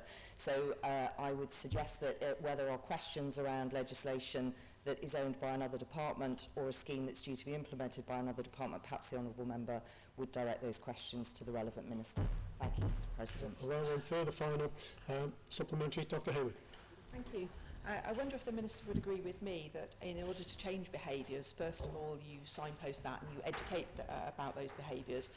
Thereafter, you start to create an environment that mitigates against those behaviours. In this context, it would be narrowing roadways, it would be perceptual narrowing, and only latterly do you actually take enforcement action and start issuing fines, and that is the normal, sensible way to approach any change that you want. Wish to reply. Thank you, Mr. President. I think what the Minister for Infrastructure has said makes sense, and indeed from my understanding of the Road Strategic Safety Group, they understand that the primary benefits from 20 mile an hour neighbourhoods is environmental and improving the quality of life in those areas. Thank you, Mr. President. Then to our final style question, which is numbered on our question paper as 16. I call on the Honourable Member for Russian Border. Good morning, Actor, and can I thank you very much for moving this back into the starred question field. Can I ask the Minister for Environment, Food and Agriculture what progress is being made with permitting the storage and disposal of coal tar? Thank you, Mr. President, and I thank the Honourable Member for this question. Any waste licence site, including those for the storage of asphalt waste containing coal tar, AWCCT, would require planning approval and a waste licence. DEFA has responsibility for permitting waste licence sites and issuing those waste licences. The Department will also process any planning applications received in accordance with the usual process, including having regard to the strategic plan waste policy. In addition to these functions, DEFA also has a regulatory function for health and safety and environmental protection at all waste licence sites. At this time, there is no planning approval or waste licence for the storage and disposal of AWCCT. Every business has responsibility for dealing with their own waste, and the Department of Infrastructure has overall responsibility for waste management on our island. My department has previously given a temporary exemption to Manx Utilities for the temporary storage of AWCCT. This was necessary to ensure urgent emergency work for essential household services, such as supply of water, electricity and sewage, could continue uninterrupted. My department has also previously given a temporary exemption to the Department of Infrastructure for the temporary storage of AWCCT at an existing licensed landfill site so that deposits from around the island could be consolidated and stored in one location. These temporary exemptions to Manx Utilities and DOI were issued to allow these organisations to manage storage of AWCCT and provide sufficient time for them to obtain planning approval and an associated waste licence. Our enforcement policy is to engage and educate prior to taking any enforcement action, and we are currently actively engaging with DOI and welcome the commitment of the DOI Minister to promptly resolving this issue. Given that there is no licensed site on the island to store AWCCT, the Department will be extending the temporary exemption to DOI and continuing to monitor progress. Officers in my department are available at any time to DOI, Manx Utilities or any private firms who wish to make such an application for the storage of AWCCT to guide them through the relevant processes. Supplementary order. Good night. Can I firstly ask the Minister whether there have been any concerns about the current short-term licences, whether there is any problems with them or whether they are operating the way that we'd expect that they are being dealt with appropriately? Because that then leads me on to whether there is agreement in principle for an increase in the number of short-term storage licences, because I think the Minister will have picked up from proceedings in this House and elsewhere that it is stymieing work happening around the Isle of Man on a number of fronts, whether that's housing or roadworks. And I just want to make sure that it's not due to a lack of willingness on behalf of DEFA to approve short-term storage licences. Very shocked to apply. Thank you, Mr. President. My understanding is that where a short-term licence exemption has been requested, it has been granted in conjunction with the party in the certain circumstances, and in this that's been so far MUA and DOI. Certainly we stand ready to put those in place, acknowledging the lengthy process that can need to be undertaken with regard to planning and obtaining a formalised waste licence. I think the position we find ourselves in is that the current sites we are comfortable with. Obviously, it's important I point out that we are a regulatory function and the officers must reserve the right to enforce should that be deemed necessary and something change in terms of the handling or management of those particular sites. But certainly, with the position we find ourselves at the minute, we are open, as I said originally, to consideration of other short-term licences, providing that those relevant sites meet the necessary criteria. My understanding is some of the sites currently with a short-term licence actually have reached their capacity, so there is a challenge there. I suppose, though, I would want to put it on record, though, we are the regulator in this part, and we are absolutely reliant on an application being made by a body who is able to manage that waste. Supplementary order. Good night. I'm really reassured by the Minister's answer. That's very helpful. So in terms of the longer term approach, has there again been a meeting of minds within the department from both the planning and regulatory functions about both the approach to the long-term approach for dealing with AWCCTs and also the timescale for that, knowing therefore how long the short-term licences are likely to be? Very shocked to apply. Thank you. So certainly I'd reiterate we absolutely stand ready. We have had a meeting and a number of email correspondences also with officers. Now this has been going on for a period of time in terms of making sure that we've got all of the relevant parts of DEFA also engaged in that conversation. We had a meeting just a couple of weeks ago with both ministers present and relevant officers just to see if there were any issues we could iron out. We're certainly comforted that DOI are taking this very seriously in terms of making sure they put the relevant applications in. In terms of the time frame for achieving the longer term solution, I wouldn't want to put a detail around something like planning process, because the reality is there are elements to that that can be influenced by appeals and so on. So the point I suppose I would like to reinforce is that in terms of a short-term interim solution, we stand ready to make what is, we believe, a reasonable position around short-term exemptions to enable work to continue, because we do recognise that this is an important part of progress in terms of DOI works, but we also recognise the importance of the right and correct handling of hazardous waste. So I think it's trying to strike a balance, and we're certainly there in terms of the officer team in DEFA trying to achieve that balance. Supplementary, Mr. Glover. Through my Dr. Ann, and I thank the Minister for the encouraging answers today. But can I just ask how long a short-term licence lasts for, and how long a short-term exemption lasts for. Taoiseach to reply. So the current short-term exemption sits around, for the DOI, was issued on the 7th of April 2024, and I believe that is for 1 year, but we have explained we would be willing to extend that. The idea of a short-term exemption is it should allow time for a planning application and a waste licence to be applied for. At the moment, those have not yet been submitted, but we know there has been work going on behind the scenes within DOI, so we acknowledge that the key point for us is that they are doing the right work to get to putting the right consents in place. It would be remiss of us as a regulator to simply issue short-term exemptions where no work was going on, and I think it's important I make that clear. It is not our intention to undermine the formal regulatory process with short-term exemptions. This is a means to getting to the appropriate end, and I believe is a reasonable approach for us to take. Supplementary, Mr. Thomas. Thank you very much. Could the Minister comment on this observation, which is that what we're really short of here is money to enable this to take place. So if there was money, this could happen. People could get the licence and can get through planning, but because the waste strategy is unfunded or underfunded, money is stopping progress. And secondly, I noticed in the Island Plan, we talk about implementing the waste strategy on the left-hand side, but when it comes to the actual action, it's deliver the waste strategy. What will we have in the next year? Will we actually have a waste strategy that the next administration can deliver, or will we just have something done about waste strategy? Broader in the scope, but I'll give Minister an opportunity. Thank you, Mr. President. I'd just like to put it on record that money does not buy planning consent.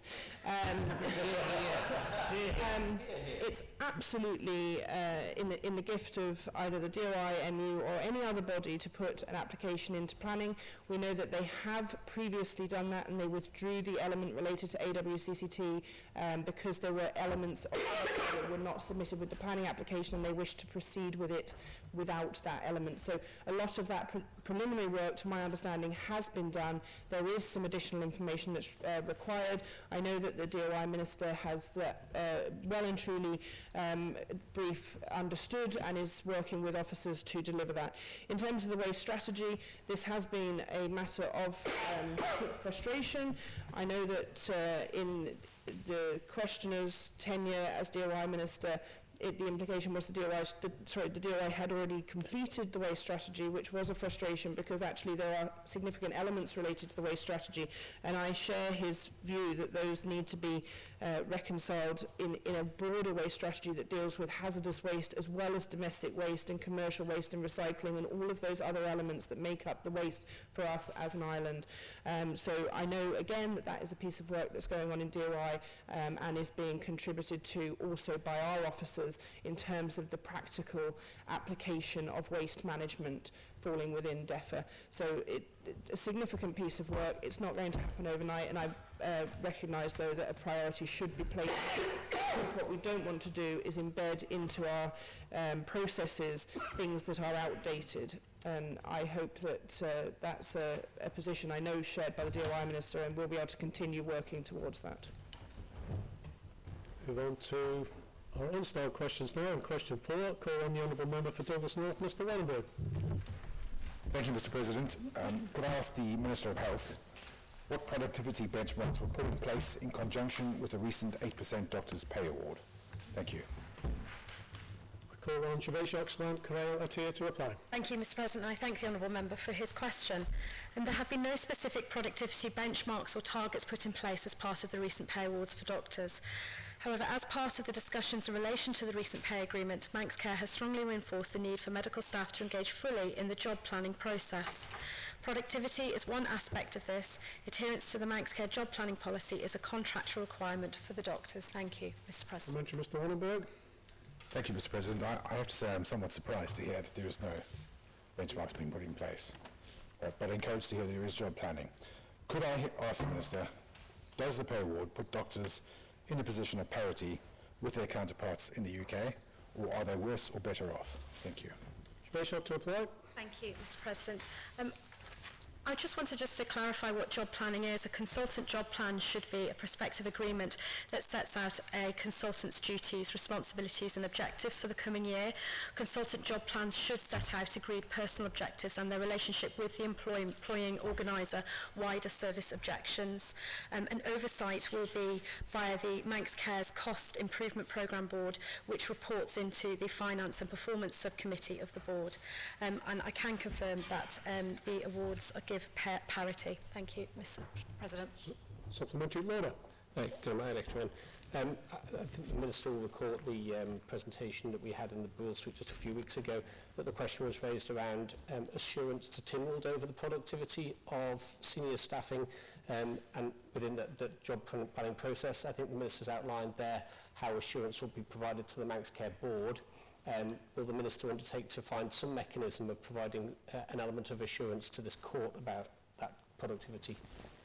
Thank you, Mr. President. Yes, I can confirm that we received the papers from these boards, but we would not get involved in individual performances, of course, but we will be tracking the job planning project, which sits under the operational plan, and obviously if this slips, then we will challenge. Thank you.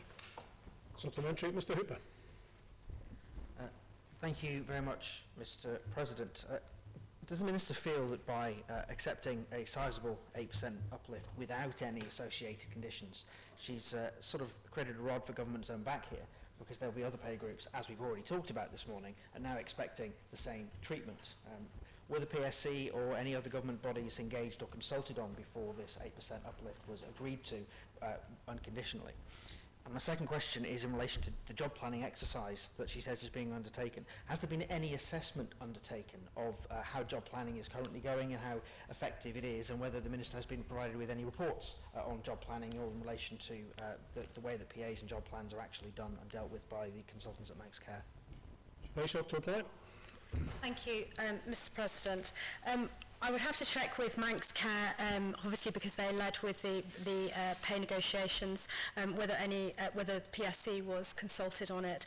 And with regards to what assessment has been undertaken, I believe this is ongoing, but I haven't received a report of that, as I've explained, how this would come through the Cost Improvement Board Programme Board, which then reports obviously to the Finance Performance Subcommittee of the Board. Thank you, Mr. President. Supplementary, Mr. Rutherford. Thank you, Mr. President. The Minister stated clearly that the awards give parity to the UK counterparts. Could I ask the Minister, does she think it is fair that some of the back pay senior doctors are likely to receive to around 50%, or it equates to around 50% of a junior doctor's annual salary? Does she think that is fair? Thank you. Very short to reply. Thank you, Mr. President. I obviously can't comment on individuals' pay. That's not something that I would do. Thank you, Mr. President. Ms. Edge. Thank you, Mr. President. I hope the honourable questioner does the same on the organisation yet. So I just want to ask the Minister, because it has raised a question with regards to productivity, but Manx Care delivered pay awards of 13% to the NPTC in December 23, NJC 13%, PSC got 7%. So if there was productivity, you would have to surely be introducing it throughout the whole of the organisation. Productivity is totally separate to job planning and how many sessions that a doctor will do, no matter what their grade. And a lot of them have put many years of service in to get to the grade they've got to, very similar to all of the other services within a hospital. Very short to reply. Sorry, Mr. President, could you just confirm what our actual question is? Thank you. It's just with regards to, would there be any difficulties if, you know, people are talking about productivity just for one group of employees within the organisation. Does she not see that that could be a difficulty? And actually the job planning exercise that's taken place is not necessarily about productivity in the round. It's about ensuring that the pay for a doctor, that they do the right amount of PAs for the pay that they're receiving. So PAs have always been there, but productivity not necessarily. So I think there's been a little bit of blurring around productivity and work job planning. Very short to reply. Yeah, I think I understand the honourable member's question. She is correct. Obviously, there's a difference between efficiencies and productivity, but they all are tied in together. Thank you, Mr. President. Supplementary, Mr. Callister. Thank you, Mr. President. I thank again the Minister for all the information this morning. but I am slightly confused by some of the answers she's given this morning. She's advised the court this morning that the pay negotiations were led by Manx Care, but some doctors were in the media and on social media praising the Minister for her involvement. Can I ask the Minister a direct question? What was her involvement in respect of the pay negotiations for this 8%? Thank you. Wish to reply? Thank you, Mr. President. As I confirmed, I think it was in the other place that Manx Care absolutely are, with the help of MERS, led on the negotiations. My own personal, as honourable members will know, that politicians do not get involved in pay negotiations, and I was not involved in that. Manx Care led the pay negotiations. Thank you, Mr. President. Supplementary, Mr. Hooper. Thank you very much, Mr. President. I was just a bit confused by something the Minister said in relation to the job planning exercise and a review of the way job planning and PAs work in Manx Care. She said that there were no measures associated with this uplift, but there is a piece of work ongoing in Manx Care around job planning. I asked if there had been any assessment done of the way job planning works, and she said nothing had been shared with her. But she then went on to say that she's providing oversight, as Mr. Speaker asked, because they get copies of everything that goes to Manx Care's board. So which is it? Are they getting copies of everything or not? Because if they are getting copies of everything, surely she has seen reports and assessments of the job planning process that have come out of this work stream. So just some clarity, and if she has received copies of these reports, if she could maybe circulate them, that would be helpful. Thank you, Mr. President. Obviously, sorry, there's a timeline here, obviously, so I haven't received those reports as of yet in my position within the last 3 months, but yes, those reports will come to us. If he's asking, can they be made public, I certainly can look back and speak to Manx Care if this is something that's appropriate that can be made public. Thank you, Mr. President. Supplementary, Ms. Edge. Thank you, Mr. President. Would the Minister be able to commit to circulate what basic pay is for doctors? Because there seems to be a perception that they're paid very, very highly, but is that their actual basic sum of money, and then they get additions on top if they do extra? I think it's really causing confusion. Certainly in here, people think that they're very highly paid, but it could be that they've done 2 people's jobs for a year. Thank you, Mr. President. Very short to reply. Thank you, Mr. President. So, obviously this pay is something that Manx Care manage themselves. It's not something for the DHSC, but I can certainly ask Manx Care if they are able to circulate the basic pay, but it will be up to them, Honourable Mr. President, if they do that. Thank you. And a supplementary, Lorda. Good morning. Again, just wanted to pick up on one of the Minister's comments where she said that they get papers from Manx Care. Now, my concern is I just seek clarity from the Minister that they haven't necessarily had confidential board papers. And I think that was, again, one of the issues that we had recently with regards to changes of service that Manx Care had decided that the Minister wasn't perhaps therefore cited on subsequently because they hadn't received the confidential papers.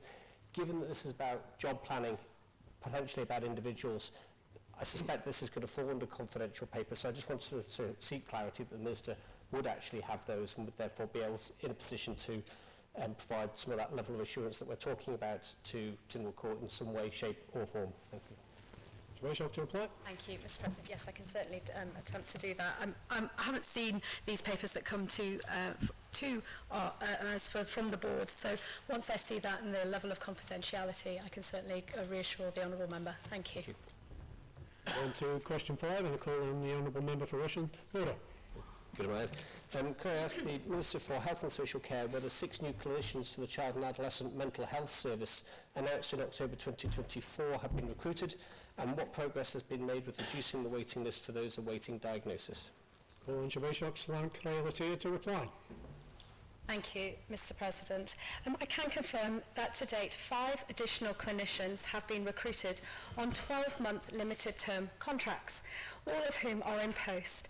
As of the 12th of March 2025, goodness me, if I'm going to lose my voice at question 5, we're going to really struggle today. I'll just pass them to Mrs. Mulby. The CAMS team have offered neurodevelopment assessments, typically ADHD and autism, to 299 children and young people, with 140 assessments having now been completed. Since the new clinicians have started with Manx Care, the waiting list for assessments has reduced from 819 to 520.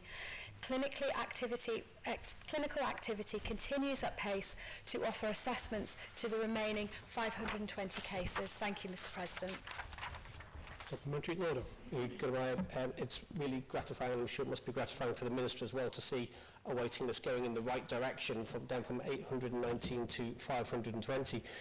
Will the Minister confirm that this is not a limited term appointment, this isn't a short-term surge, this is ongoing and enduring resource in order to meet the needs and the ongoing needs of children in our society? Very tough to reply. Thank you, Mr. President. So I can confirm that obviously this funding was originally secured for a period of 12 months, and the project is currently planned to obviously conclude in November 2025. But what happens after November 2025, the Honourable Member is asking. So following receipt of dedicated additional funding, Manx Care are working in partnership with I'll Listen to create new and innovative service aligned with the Thrive approach. This will afford a timely and responsive service to young people and their families experiencing mental health difficulties.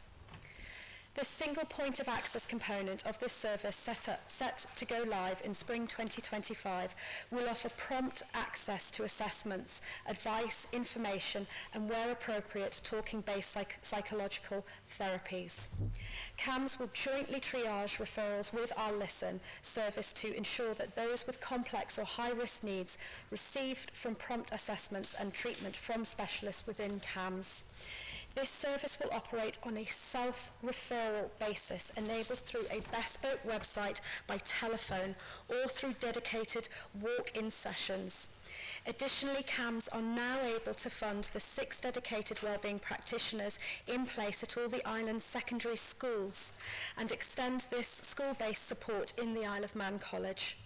This early intervention, Mr. President, and prevention model aims to support young people with emerging mental health difficulties and provide relevant support, advice and interventions to meet their needs.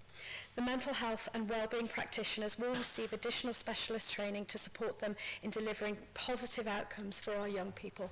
Thank you, Mr. President. Good word. Excellent. So could I just clarify what the situation is? We have these 6 short-term professionals who are in place until November. That's to drag the waiting lists down. If the Minister could just confirm if that is a diagnosis service, so that people will be able to go away from that, whether they are, if they have a condition, that they will then be diagnosed with something. And the longer-term approach is already starting to be put in place from the spring, and that is the enduring monitoring. So the only issue then was whether the waiting list might creep up in the after November. But if the Minister could just confirm my understanding as I've read it back to her. Thank you. Thank you, Mr. President. So just to clarify that to date there are 5 additional clinicians, but the Manx Care did originally recruit 6, have 1 left the island due to personal reasons, but they are just trying to recruit that final position. So yes, he is correct that that is till November the 25th, I think I said. Sorry, November 2025, and then yes, it moves into this enduring monitoring, as he's put it, service that actually there's going to be a press release on this today to advise and to, you've got it there, to obviously inform the public around this. Regarding the diagnosis service, I understand that that is exactly what it is. So the assessments obviously are, they will be assessed, so whether there is a diagnosis or not, that these clinicians will undertake that. Thank you, Mr. President. Mrs. Guinness. Thank you, Mr. President. I apologise to the Minister if I didn't quite hear this, but could you just clarify what the contract term is for the I'll Listen contract? Special to apply. Thank you, Mr. President. So, I'll Listen will create a new innovative service aligned with the Thrive approach. This will afford a timely and responsive service to young people and their families experiencing mental health difficulties. There'll be a single point of access, Mr. President, component of this service, which will offer prompt access to assessments and advice information where appropriate, talking-based psychological therapies. CAMS will also jointly triage referrals with I'll Listen, and just to repeat that it is a self-referral system based on a basis enabled through a bespoke website. Just to confirm, just for honourable members, procurement for the service was undertaken in a consistent with the Isle of Man Government financial regulations.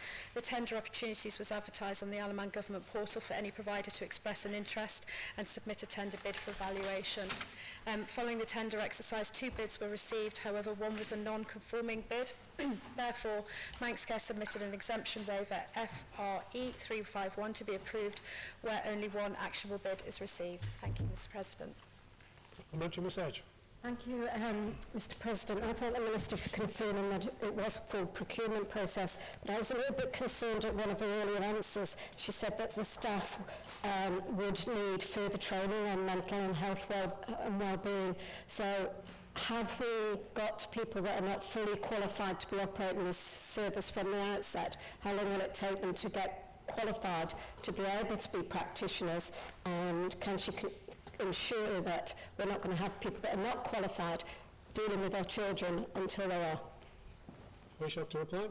Thank you, Mr. President. So I did say that the mental health and wellbeing practitioners, current practitioners will receive additional training, specialist training to support them in delivering positive outcomes for young people.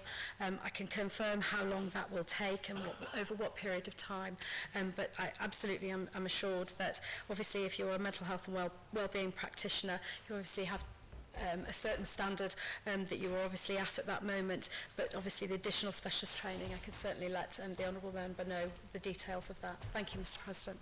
Mr. Hooper. Thank you very much, Mr. President. I'd like to ask the Minister about the future of this service. We know that the current CAMS transformation programme and the new Thrive model that she's mentioned is all being funded through transformation funding. There is no baseline funding in Manx Care for this service. Transformation funding is by its nature temporary. So I'd like the Minister to confirm where the future funding for this new model is going to come from. The mandate is surprisingly silent on the matter of future funding for this model. It explicitly says it's from the Transformation Fund only. So actually, what's going to happen next year, because this year it all sounds great and dandy, but if the funding isn't built into Manx Care's baseline going forwards, everything will collapse. Bishop to reply. Thank you, Mr. President. As I said, additional funding, following receipt of a dedicated additional funding, Manx Care have progressed this partnership with our listen, so it is already included. Thank you, Mr. President. No, I'm sorry. Well, you can ask another question removed. Supplementary, Mr. Gurra. Guru my Doctor, and I'll ask Mrs. Kinnish's question again because we didn't get the answer. The question was, how long is this arrangement with our listen in for? Do you wish to reply? I'll have to confirm how long, but just in response to the Honourable Member, funding is over 3 years and the mandate includes shift of funding into the community care. Thank you, Mr. President. Supplementary, Mrs. Morford. Thank you very much, Mr. President. Can the Minister confirm how the referrals for the diagnosis of ADHD and autism will be managed after the November 2025? Because the waiting list grew very quickly and rapidly, and if there are no longer the 5 clinicians being employed to do that, how those services will continue. Thank you. Should to reply? Thank you, Mr. President. Thank you for the Honourable Member's first question in this Honourable House. So I'm not sure if she heard just in my previous answer, the service will operate on a self-referral basis. So I think this answers. So the obviously patients can self-refer on ADHD, etc., to the Our Listen service. Thank you, Mr. President. Supplementary message. Thank you. Mr. President, I'm getting more concerned about this service that's gone to something that was a free service from charities previously from a charity to now be included. I know we do have a much need for this type of service, but could the Minister say what the impact analysis is that's being done to go to a self-referral process? Because a lot of people will say they've got ADHD, but without actually having that official diagnosis, it's going to be difficult if we haven't got the clinicians to do it. Can she also confirm that Couth and Quell is still available 24 hours a day for people in need at this lower level triaged situation? And she said that it would be a shared triage. If additional training is required, how is that going to start initially? If it's going to be a shared triage, is it going to be done by professionals? Shall to reply? Thank you. She's asking firstly, obviously, for an impact analysis. Has that been done? So I'll have to check with Manx Care what has been done. Cooth and Quell is absolutely still a service, and with response to obviously the additional training. I mean, I would say they have got till November 2025 before this service is starts, so I would hope that Manx Care would be implementing this additional training before then, but I can certainly check with the Mr. President. Thank you. Supplementary, Mr. Hooper, with your consent. Final supplementary, Mrs. Morford.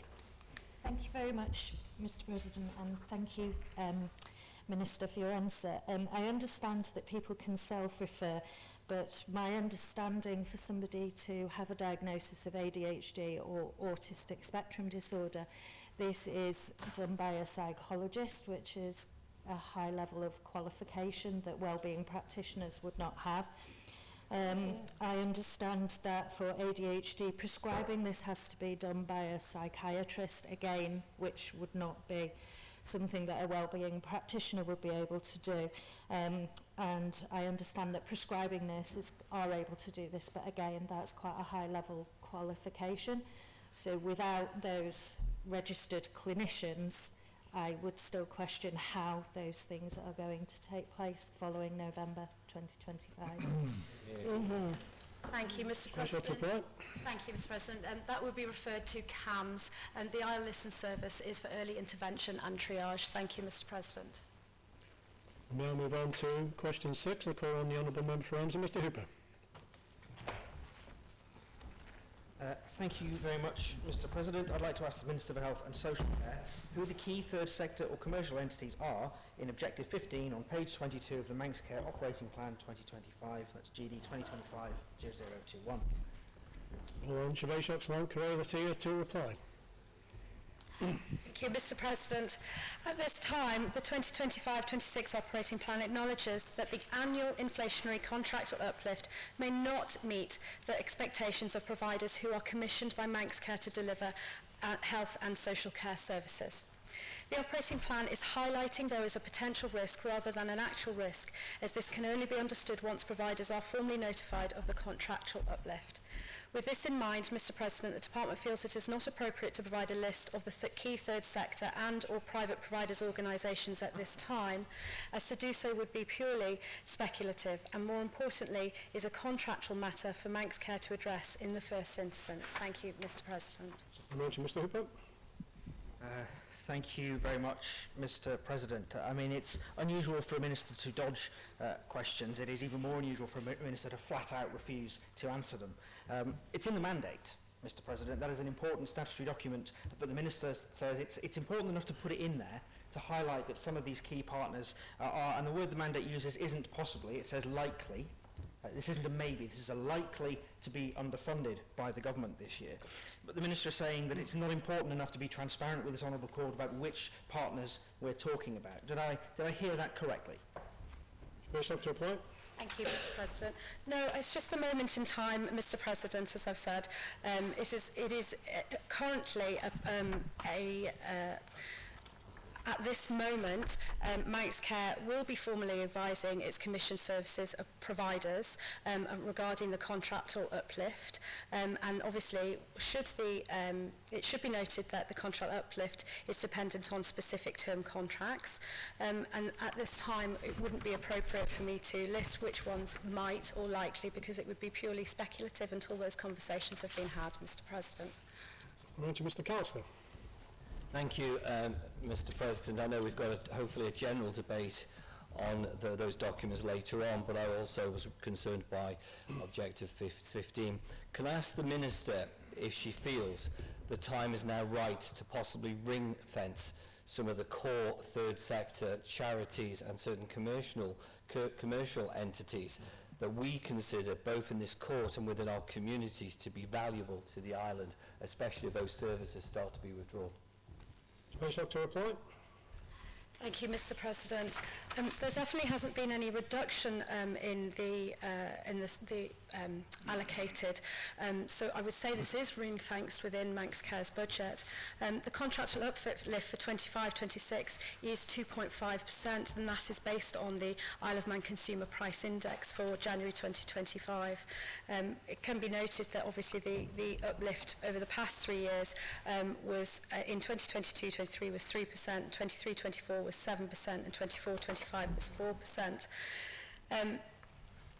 I understand that obviously that there is concern. They do absolutely, I do agree with the Honourable Member, provide some essential services, and we do rely on those commission services to provide to island residents. It's really important that we maintain those services. Thank you, Mr. President.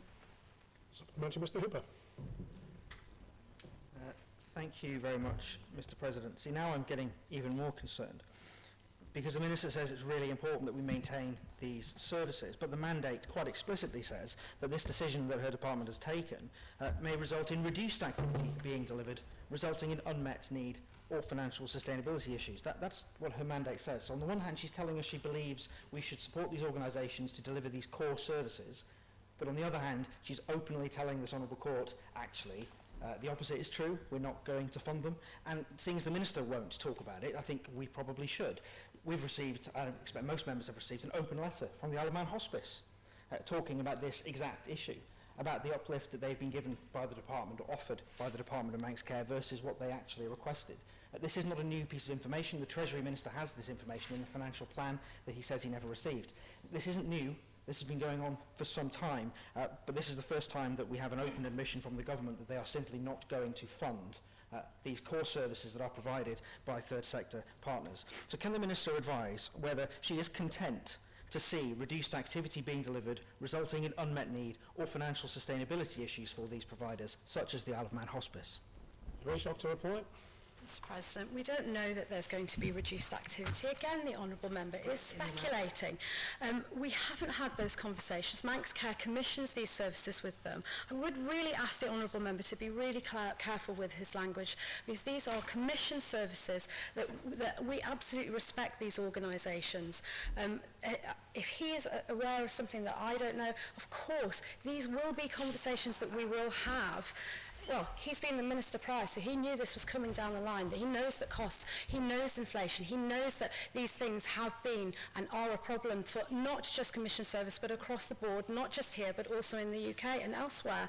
So he is aware of that, but obviously these conversations will be had. I don't have the answers today, Mr. President, sorry. Thank you. Supplementary, Ms. Edge. Thank you, Mr. President. I appreciate that the Minister is saying this is purely for commission services, but the Minister is aware over the last few days that some services that were previously commissioned by perhaps our GP services or nurse services have we've had patients going and being told, no, we're no longer able to do that to you now, go privately. Can the Minister please go back to Manx Care, ask them to be transparent and honest with the Manx public, and that individuals on the Isle of Man should not be having to go to a private provider for a health, perhaps it's an injection at this present time. I've sent the Minister an email yesterday and forwarded it on again today, but there's a large number of people, Mr. President, now being told we're not allowed to offer that service anymore. Say it's a B12 injection, for instance, you have to go private at £38 an injection. I think this is broadening it, but I'll give the Minister an opportunity if you wish to respond. Thank you, Mr. President. Yes, the Honourable Member has shared with me an individual circumstance which has been transpired over the last 18 months, so not something that's brand new, and I've asked Manx Care to look at that first thing this morning, and we will obviously come back to the Honourable Member and to the individual. Thank you, Mr. President. On a supplementary, Mr. Callister. Thank you, Mr.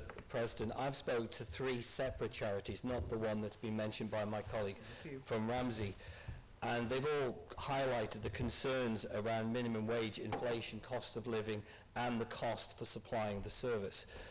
if we lose some of these commercial entities or charities, which there is a high risk that we could do, and I know that from having direct conversations with chief executives of charities, can I ask the Minister, is she not concerned if we lose some of the front-facing, valuable charities within our community, it will cost Manx Care and the department considerable amount of money to actually run these services instead of the charities? Does she recognise that point? Absolutely, Mr. President. Third sector private providers support statutory service, which Manx Care commissions. I completely concur with the honourable member that if we were to provide those just through Manx Care, it would cost a significant amount more. Thank you, Mr. President. Move on to question 7. I call on the honourable member for Harbury Castle and New, Mr. Moorhouse. Thank you, Mr. President. I'd like to ask the Minister for Infrastructure when the Port of Douglas was last dredged and whether it meets requirements of the Sea Service Agreement. Thank you. To reply. Before I answer the question, can I just note to the court that I have delegated political responsibility for harbours to Mr Hooper because I have a family member that works within the division. In fact, the harbours workboat Tarushdie is mastered by my husband. So, with that in mind, and with that declaration clearly made, the harbours workboat Tarushdie carries out maintenance dredges on the harbour on a regular basis. Last dredging of Douglas Port commenced in December 24 and finished in January 25 in the number 1 and number 5 berths. That's the ones that are next to the link spans. As well as dredging over the central charted feature that has been in the news so much lately. This work was carried out by the Tarushdie and the crew there and took a number of days to complete.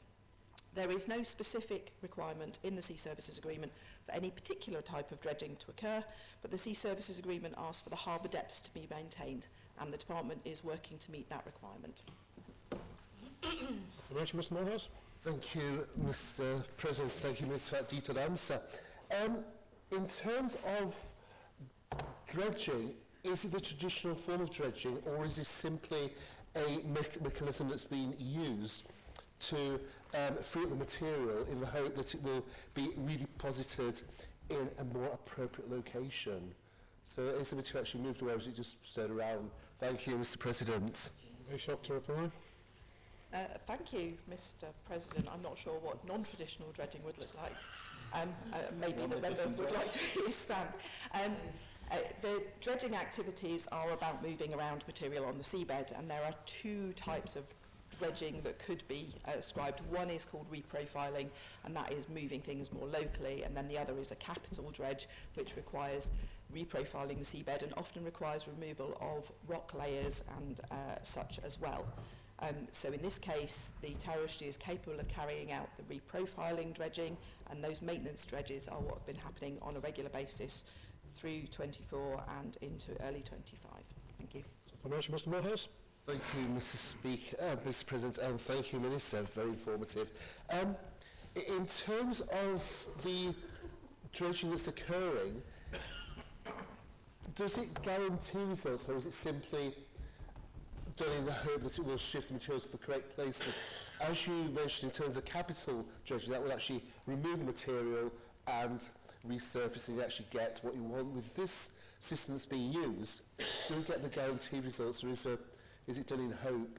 And could the Minister also give us an indication of how much this is costing? Thank you, Mrs. President. Very shocked to reply.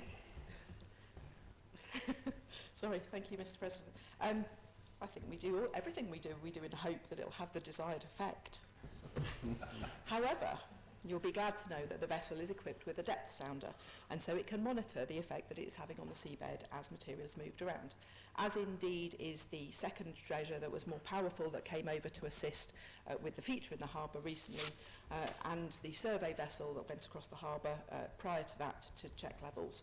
So it's, although you can't see the seabed as you are reprofiling or dredging it, it is done with the use of electronic aids that indicate the depth of water and therefore the effectiveness of the dredging activities. Supplementary, Mr. Moorhouse. Thank you, Mr. President, and thank you, Minister. This is enthralling. In terms of the reprofiling of the surface, are the required results being achieved? Is the Minister happy in terms of what's been achieved? Thank you, Mr. President. To reply. Thank you, Mr. President. I think it's probably blatantly obvious that if we can actually manage to get a vessel stuck in the harbour on the feature that's in the harbour, then the maintenance dredging hasn't been effective up to date, otherwise the boat wouldn't have been stuck there. However, for maintenance dredging across the fuel berth and number 1 and number 5 berths, by and large that has been an effective process. There hasn't been a capital dredge, a successful capital dredge, for over 20 years in that harbour. It would mean a significant amount of finance had to be expended on that, and it is unlikely that we would be able to remove rock layers that are known to be under there without destabilising the piers, and that would be a really stupid move on our part. So, with regards to what's in the sea services agreements, the depths that are specified in the sea service agreements have never been achieved in Douglas Harbour in the entire records that we have been able to identify. We are unsure where those depths were written into the sea service agreement or if they were written in there by anyone who had any knowledge about the seabed profile in the harbour. We are working to keep the depths at an acceptable level to allow the SteamPacket operations to carry on unhindered. Thank you, Mr. President. Could the Minister say what the acceptable depth is, and is it sufficient enough if there is a spring tide? But also the Minister, I think it was recently on the radio, she stated that there's been a build-up due to the Manannan not operating. The Manannan's never operated through the winter months, Mr. President. I just wonder why she felt that the Manannan would have helped in this situation. Thank you, Mr. President. It's a well-known feature in nautical terms that movement of vessels creates disturbance of the sediment on the harbour. And so, in fact, the Manannan operating across last summer probably reduced sedimentation in the area that caused the problem in the harbour. And we see the same effects occurring with Manannan operating in Liverpool as well, when she goes into the berth there, that she actually helps scour out some of the material around as she uses her thrusters. So that is not an unknown feature in nautical terms. Okay, we move on to question 8. I call on the Honourable Member, Robert Castle-Marie, Mr. Morehouse. Thank you, Mr. President. I'd like to ask the Minister for Infrastructure what changes have been made in the last 6 months to her department's recommendations to civil community sites on the disposal of microwaves. Thank you, Mr. President. Orange Bishop and Travers to reply. Thank you, Mr. President. The Department has not issued any recommendations to civic community sites about the disposal of microwaves. DEFA has implemented some new regulations about the disposal of waste electrical goods, which includes microwaves. On the 1st of January 2025, a new contract for the onward disposal of waste electrical and electronic equipment came into effect. Procurement of this contract was carried out by my department during 2024 to ensure that any contractor was compliant with the current regulations regarding electrical and electronic waste disposal, and that such waste could then be exported to the relevant processing centres in the UK because it was compliant with the regulations in that jurisdiction. Mr. Morehouse. Thank you, Mr. President, and thank you, Minister, for such a detailed answer. In terms of the Minister's role in this, is she happy that the changes have produced the expectations? Thank you, Mr. President. Thank you, Mr. President. I must admit I'm a bit confused by the question. We haven't imposed any changes, so I don't think I can comment on whether those changes have had the effect that I expected. Supplementary, Mr. Hooper. Thank you very much, Mr. President. Would the Minister agree with me that actually in respect of waste electricals, it is exceptionally good news that the Department of Infrastructure has managed to secure the continued operation of the Northern Civic Community site from the end of this month, and the site will no longer be closing as was previously outlined? Thank you, Mr. President. Slightly off topic, but I do agree with Mr. Hooper. It is a very good news story, as Mr. Wallenberg will tell us, that we have managed to secure the continued operation of the Northern Civic Community site for the period of 1 year from the 1st of April this year. Supplementary, Mr. Morehouse. Thank you, Mr. President. Just returning back to the Department of Infrastructure's role in these changes, in terms of that assessment of what has happened, is the Department happy with the changes and how they've been implemented? Thank you, Mr. President. Thank you, Mr. President. The changes to the regulations about where electrical waste could be disposed of and how it can be disposed of are purely driven by DEFA complying with European-wide regulations about the disposal of waste electrical goods.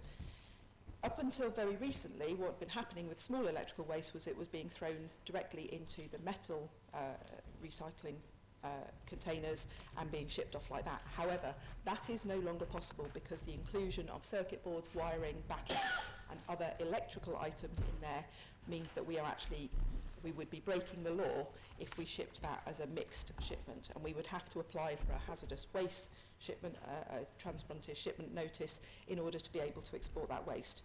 So in terms of whether I'm happy or not is irrelevant in this setting. The rules are the rules, and what we've done is we've allowed civic community sites a route to comply with those rules. Supplementary, Ms Edge. Thank you, Mr President. Soon as the Northern Civic Community Site was introduced, could the Minister say whether there's been any cost to her department to continue that operation? Is it funding from the Department of Infrastructure or elsewhere in government? Very short reply. Thank you, Mr President. I can confirm that all of the Northern local authorities are contributing to the ongoing operation of the site. Moving on to question 9, a call on the Honourable Member Douglas Central, Mr Thomas. Thank you, Mr President. I would like to ask the Minister for Infrastructure when she proposes to make a 20-mile-per-hour Douglas speed limit order and how she intends to consider any objections to the proposal. Very short, Douglas to reply. Prior to the implementation of any traffic regulation order, the Department follows a statutory procedure. This includes the requirement to give notice of the proposal, which is the stage that the Department is currently at with respect to the Douglas speed limit order. In relation to the 20-mile-an-hour speed limit order in Douglas, an advert was placed in the Courier newspaper on Friday the 7th of March 2025, and it provided a 14-day period for the public to make representation or comment on the proposal. This period will therefore close on the 21st of March 2025. The Department has already received a large number of emails and will take time to consider all the evidence. Particular focus will be given to tailoring zones, after which there is an opportunity for further amendments to be made to the proposed traffic order if necessary. At this point, once all of those have been considered and any modifications have been made, then the traffic regulation order will be signed. Mr Thomas. Thank you very much to the Minister for confirming that the law in Schedule 2 will be complied with. So just to confirm, there was talk about a consultation, but I think the law actually talks about objections to the proposal. Can the Minister confirm that there hasn't been a consultation, there's been the statutory notice and then the chance to object to the proposal? So when the new order is better specified or refined or whatever comes next, can the Minister confirm there'll be another statutory notice of the new order and the 2-week calls for objections will be repeated? Bishop to reply. Thank you, Hector. And I take the member's point. Given that I have no knowledge yet of whether there will be any changes to the order, but I do accept that it's entirely logical that if the order is changed and those maps are changed accordingly, that it is probably sensible for us to go out and just recheck that at consultation. Supplementary, Mr Peters. Thank you, Mr President. I wonder if the Minister considers that this 20-mile-an-hour zone pretty much around the island is actually a bit of a sledgehammer to crack a nut.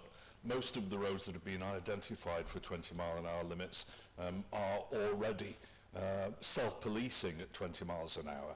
We don't need limits. And is this part of the Department's plan to try and get people out of cars and onto buses by making driving a car anywhere in the island quite disagreeable? Bishop to reply. Thank you, Mr President. I thank the Honourable Member for his contribution. I also thank him for noting that he thinks we have a plan over some of this, because I'm not sure I necessarily know we do. It is true that we have not communicated this move well. The move to 20-mile-an-hour zones across towns and villages was subject of 2 Tynwald resolutions, and that is what we're seeking to deliver. I have shared with honourable members, and I have shared publicly now, the list of criteria that we've used for designating the roads, which includes roads in residential areas should be defaulted to 20 miles an hour, although there may be the scope to provide higher speeds on distributor roads if the department thinks that that is safe to do so. It also includes an assessment of what's within those zones as to whether there are educational community facilities, medical facilities or residential and retail facilities that would mean that there is ordinarily more pedestrian movements around those areas. and that should be taken into consideration as well. And then we also do consider road characteristics. And I absolutely take his point that some of our roads are not possible to drive at more than 20 miles an hour, in which case I do have to ask, why is it such a problem if we put a 20 mile an hour speed limit on them when those roads are already naturally calmed to that level? And I don't think it is. I think it's just us setting a zone around it actually reduces the number of road signs that we'd need within that zone, because we just set them on the perimeter rather than having signs everywhere. So this should reduce clutter around our roads and should be easier for people to understand. Supplementary, Ms Edge. Thank you, Mr President. So there's no plan. The Minister has just said, there's not really a plan. Anyway, and she likes zones. So could the Minister circulate the impact assessments on the traffic flows for all of the areas that is virtually the whole of the Isle of Man? It's certainly caused concern. My understanding of the previous resolutions was 20 mile an hour zones around schools and areas like that, not the whole of the Isle of Man. I would like to see the evidence from the Minister of the no plan zones of 20 mile an hour limits circulated to honourable members, and particularly those traffic flow management reports for each of the areas that is to be introduced. Very shocked to reply. Thank you, Mr President. I didn't say we didn't have a plan. I said we didn't have a plan to communicate this well, which I fully accept that we did not communicate this change well. The honourable member is right to say this is across all of the island. However, it is very defined areas across the island. And the reason that it was done this way was because it was easier for the department not to sit and make lots of individual traffic orders, but to refer to a map and to use a set of criteria in order to define. Those set of criteria are well accepted in terms of implementing 20 mile an hour speed limits. There is good evidence that, although I hear this criticism quite a bit, that it will result in increased travel time, there is good evidence from other areas, particularly in urban and metropolitan areas, that travel speeds are increased by travel times, may be increased between 3 and 5%, which I hazard to guess would put maybe a minute or two onto most people's journeys. However, after these zones are implemented, the department will be monitoring the effect of the zones. That will be on traffic flow, it will be on speeds in the area, and we will be able to tailor and adjust zones if necessary. Supplementary, Mr Thomas. Thank you very much, Mr President. And so to help this new process of good communication, can the Minister categorically confirm then that the statutory notice proposed order has been withdrawn and there will be no order coming in for a 20 mile per hour speed limit from next week? Secondly, can she confirm that she understands that the law says that she will be making the order, Tynwald's not involved, and that the law requires such a statutory notice and the invitation to object, so that next time that same procedure will happen? It's not may happen, it will happen, because that's a requirement of the law. And thirdly, can the Minister undertake to investigate the legal dimensions that I've hinted at without seeing the order, to make sure that this is a legally valid order made properly under the Road Traffic Management Act 1985 in terms of the description of the roads. For instance, there's a lot of talk of arterial roads and distributor roads, but I don't think they're terms that appear in the Isle of Man road traffic management. That talks about primary roads, district roads, local roads. There's talk about town and village district are defined in 1916 in the Local Government Consolidation Act. So we need to check this order against the 1916 Act to make sure that highways experts haven't inadvertently fallen foul of undeveloped local government order. Can the Minister confirm that she will have look to the Attorney General's chambers and everybody else to make sure that this order is going to be valid once it's made? Very shocked to reply. Thank you, Mr President.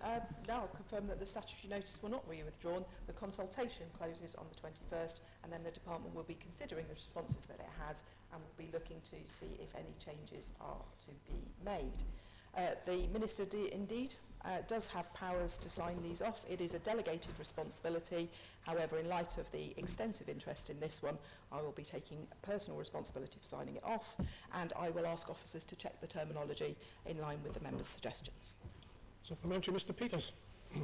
Thank you, Mr. President. I wonder whether or not the Minister agrees with me that most motorists, certainly everybody I can think of, agrees with any measure that increases road safety.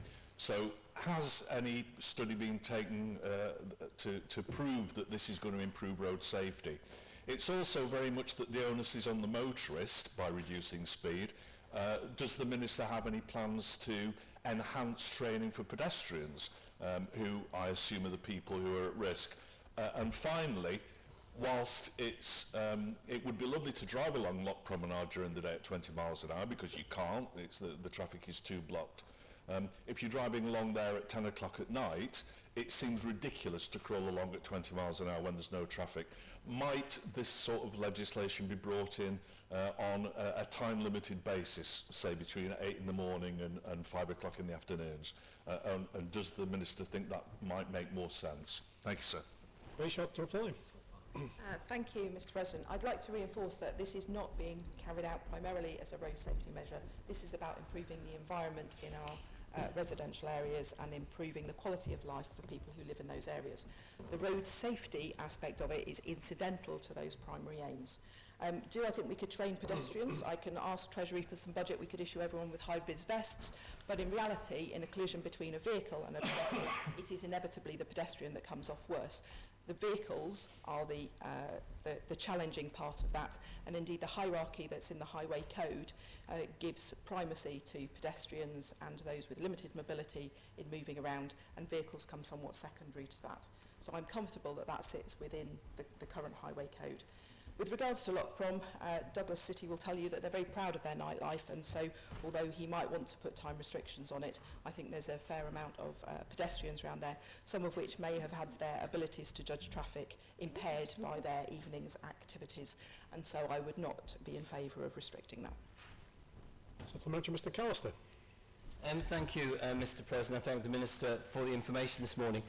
Some of the changes, I welcome, but some of it I feel is just going far too broad and far too, into our areas that's just not required. But I would like to pick the Minister up on one particular point. My colleague from Onken and myself have supported a group of people within our constituency about reducing the speed through the main village from 30 miles an hour down to 20 miles an hour, from especially in the mornings and in the evenings. Now, I have several correspondence from the Department of Infrastructure over the years, which very clearly tells me every time I ask for a reduction in speed from 30 miles an hour to 20 through the main village in Onken, can't do that because it's going to add significant delay to bus journeys and to the general traffic going into Douglas first thing in the morning and in the evening. Therefore, can I ask the Minister to provide the evidence she's just mentioned about how she claims journeys will in fact be quicker when the 20 mile an hour is introduced? Thank you. Very short to reply. Thank you very much. And I thank the member for welcoming the changes. If he has specific areas where he thinks that we've gone too far and those changes, I urge him to contribute that and ask for adjustments of the zones that have been delineated. He is indeed right that in Main Road there have been considerable push for a 30 to 20 reduction. I think until the policy was developed around what the criteria were around these changes, perhaps the department didn't have enough evidence to assess that road as needing to be 20 miles an hour. I agree with him. I have driven through there at rush hour times, and I think you'd be struggling to do 20 miles an hour anyway, but we have had considerable representations from both the commissioners and from parents of the school children that use that area that they would like it reduced, and it meets the criteria for the scheme as currently set out. Supplementary, Ms. Edge. Thank you, Mr. President. Can the Minister confirm that this has been approved by the Council of Ministers, what she's doing, because she was quite clear that she has the authority to sign these off. But she also said it's about the quality of life for people living in these areas. What about the quality of life for people driving and potholes and everything else that they're having to put up with? But has she thought, we're talking about Onken particularly, with regards to actually doing a route that's like a ring road round Onken, which has been suggested by the highways engineers, at the same time as this, rather than actually having to impact on the village too much. And she could also, as in this honourable colleague for Middle, Mr Peters, stated, she could do it over the school hour period, which is when the main incidences have been happening on Elcombe Main Road. So there are other options. It's clear it's about the quality of life for people in these areas. It's a main road, but what about the quality of life for everybody on the island, drivers as well? Shall I shut up there? Thank you, Mr President. I advise the honourable member that traffic regulation orders rarely come in front of COMIN, and this one was no different. The Minister does indeed have the power to sign those off. As I've already said, I delegated that power down to officers. However, I will be taking a personal interest in this one as it moves forward. If the honourable member has had a chance to look at the maps around Onker, she will notice that those routes around the edge of the zone are generally 30 miles an hour to allow for traffic movement there. However, Main Road in Oncombe was a special exception in terms of it met the criteria for being 20. Supplementary, Mr Mercer. Thank you, Mr President. Would the Minister agree with me that the proposals at the centre of this question are also entirely consistent with the Safe Systems approach that's outlined in Appendix 2 of our current road safety strategy? Agreed by this honourable court. Thank you, Mr President, and I thank the honourable member for his contribution that it is indeed true. This project is a culmination of several decisions that have been made through this court over the years. Mr Thomas. Thank you very much. So, just to be precise, and my source is Schedule 2 of the 1985 Road Traffic Management Act. Can the, to remove any ambiguity, can the Minister advise of the earliest possible time that she believes her and her officers will have considered the objections and that she will make the order? Can she advise of when she expects to follow the next stage, which is providing a notice in a newspaper of having made the order? Secondly, given that we haven't had a consultation on this order as yet, but conceivably one might be helpful, can the Minister undertake to consult with her own driving examiners, driving test examiners, because I've had evidence submitted to me that this will make the standards of driving worse rather than better in the Isle of Man in urban areas. Secondly, can she undertake to consult with insurance companies, because I've had evidence submitted to me that there isn't a problem with collisions inside urban areas in Douglas and Oncombe for over decades? And thirdly, can she undertake to consult with the bus operators inside the department to make what the impact will be, particularly on the roads that obviously on the roads, the major roads that many people have been surprised are included in the 20 mile per hour zone when previously they were thought of as being 30 mile per hour roads. And finally, can the Minister undertake to make sure, as part of the new good communication, that she's being very clear and the department's being very clear about the difference between a signed 20 mile per hour limit area and a 20 mile per hour zone, and the fact that there's no enforcement for this process except on a needs basis, apparently. Shall I reply? Thank you, Mr President. I can confirm that the department will sit and consider the considerable representations that it's received before it makes any order. Given the scale of that project, I will not set a time limit by which it will be done, but I will reassure them, honourable member, that officers have already discussed how to collate all of this information and how to present it back so that we can move ahead and we can understand the representations that we've got. With regards to driving instructors, I've had direct emails from some of them in support and some of them against.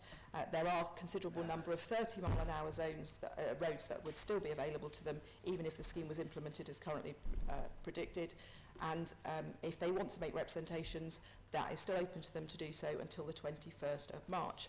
Obviously, Bus Vannin have been aware of these changes within the department anyway, so I do not feel that committing to any further consultation direct with those is a problem. Just with regards to insurance, can I restate again, this is primarily not about road safety. This was primarily about improving the quality of life for people who live in those residential areas and who use facilities and amenities within their residential area. So although the side benefit of this is some road safety impacts, and we can very clearly see that from what happened in Wales with their order there, that is not a primary driver for this. With regards to his distinctions between 20 mile an hour speed limits and zones, Zones have additional traffic calming measures into them, and as already been noted here today, there are considerable roads that are included in this, which is almost impossible to drive at more than 20 miles an hour anyway because of the natural features of the road, bends in the road, parking that's already there. Those features are common within zones, and we have already said that post-implementation we will be monitoring speeds across the roads that are covered, and if we find that we've still got speeds that are too high on average, we will look then to put in some engineered method to reinforce the lower speeds. Thank you, Mr. President. Thank you, Mr. Callister. Thank you, Mr. President. I'm more than happy to engage with the DOI Minister. In fact, I actually wrote to the DOI Inquiries team on Thursday or Friday last week asking for a full list of the changes being proposed in my constituency of Onken, because I'll be perfectly honest, I don't have the many hours required to go through the tiny maps that have been provided in order to collate the list that should already be available in the department. Therefore, can I ask the Minister if her department will actually respond to my correspondence so I can communicate with her? Wish up to apply. Thank you, Mr. President. I thank the honourable member for his thing. I can provide him with a larger printed list. However, No, how we have chosen to do this traffic order is with reference to the map that he was provided with a link to. And so there isn't per se a list. I must admit I don't know some of the road names, and so I have to sit there jointly between the Managis system looking up the road names and then looking at what it says on the map. I can ask officers if they can sit and collate that information for him if that's what would help. So, honourable member, supplementary, Ms Edge.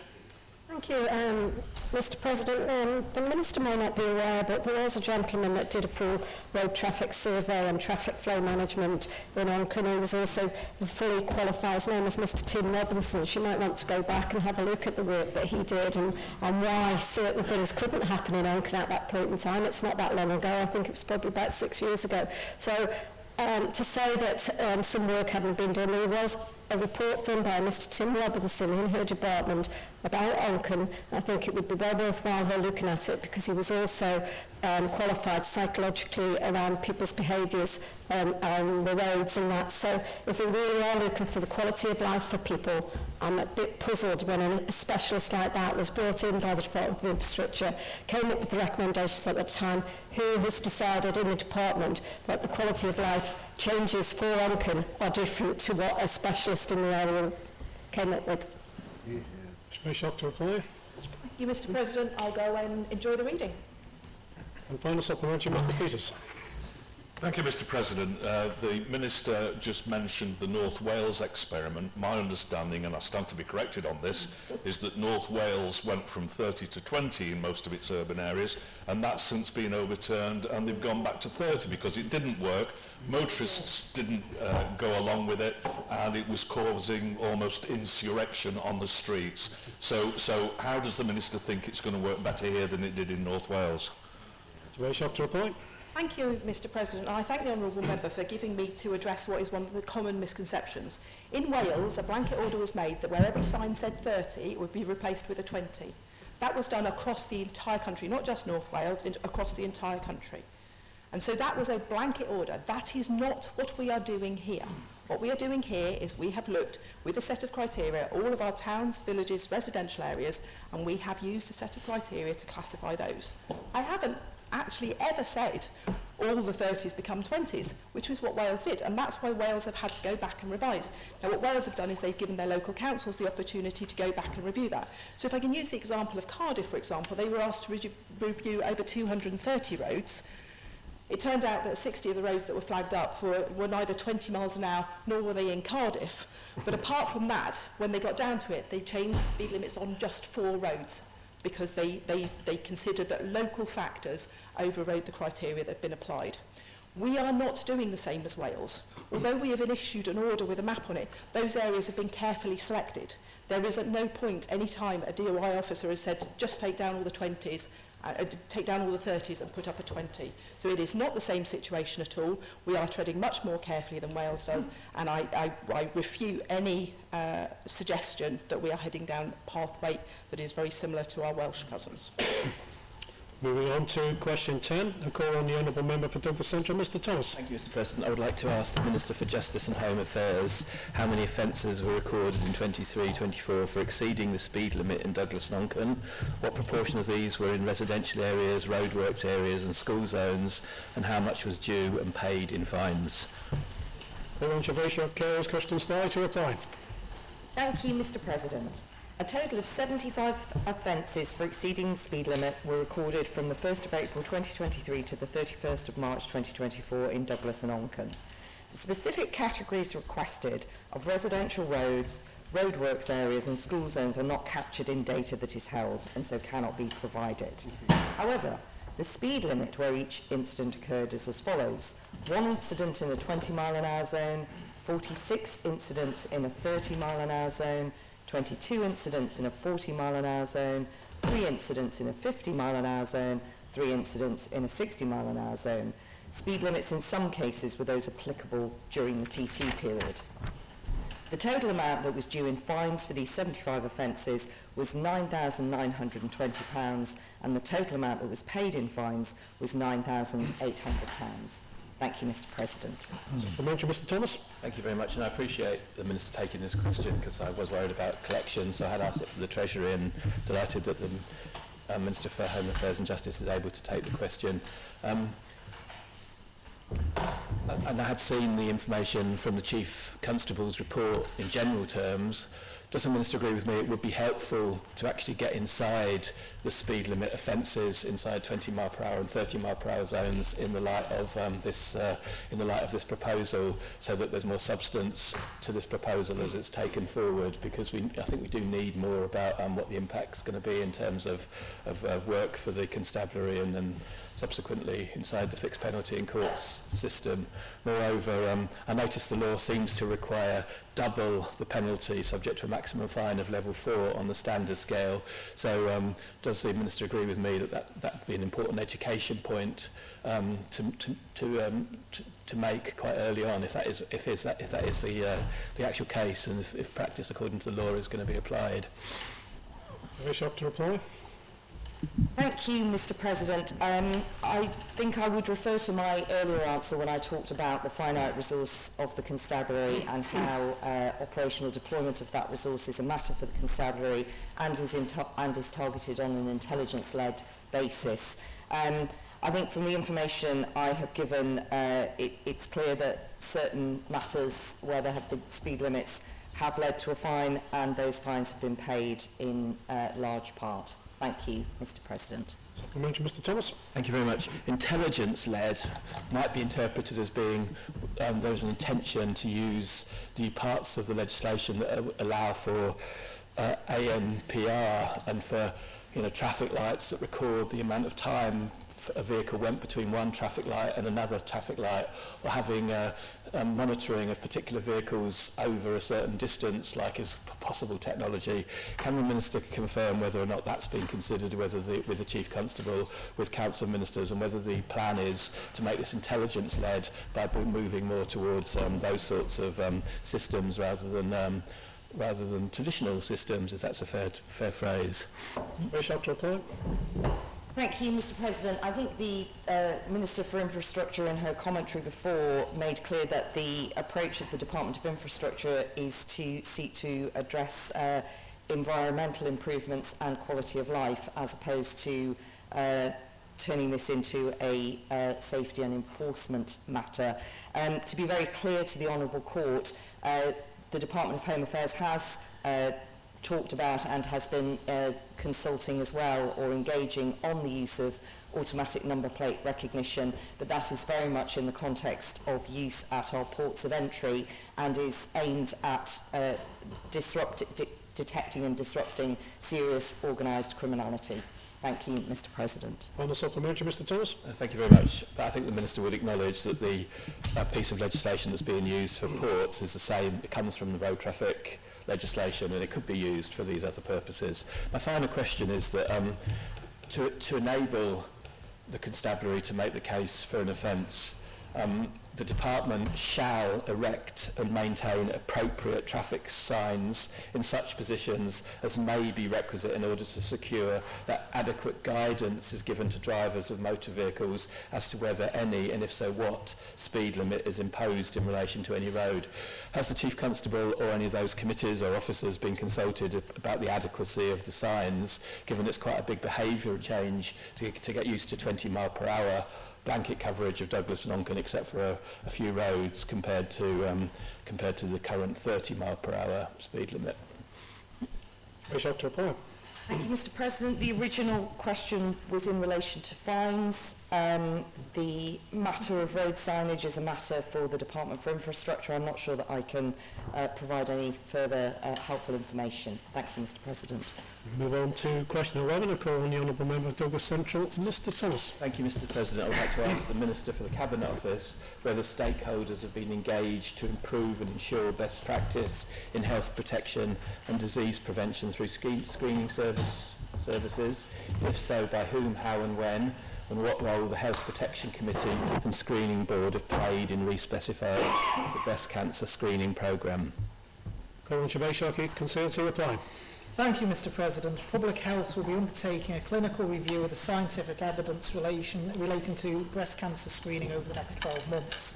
This review will include calls for evidence from stakeholders, including those providing the breast screening service in Manx Care and the UK, as well as relevant third sector organisations.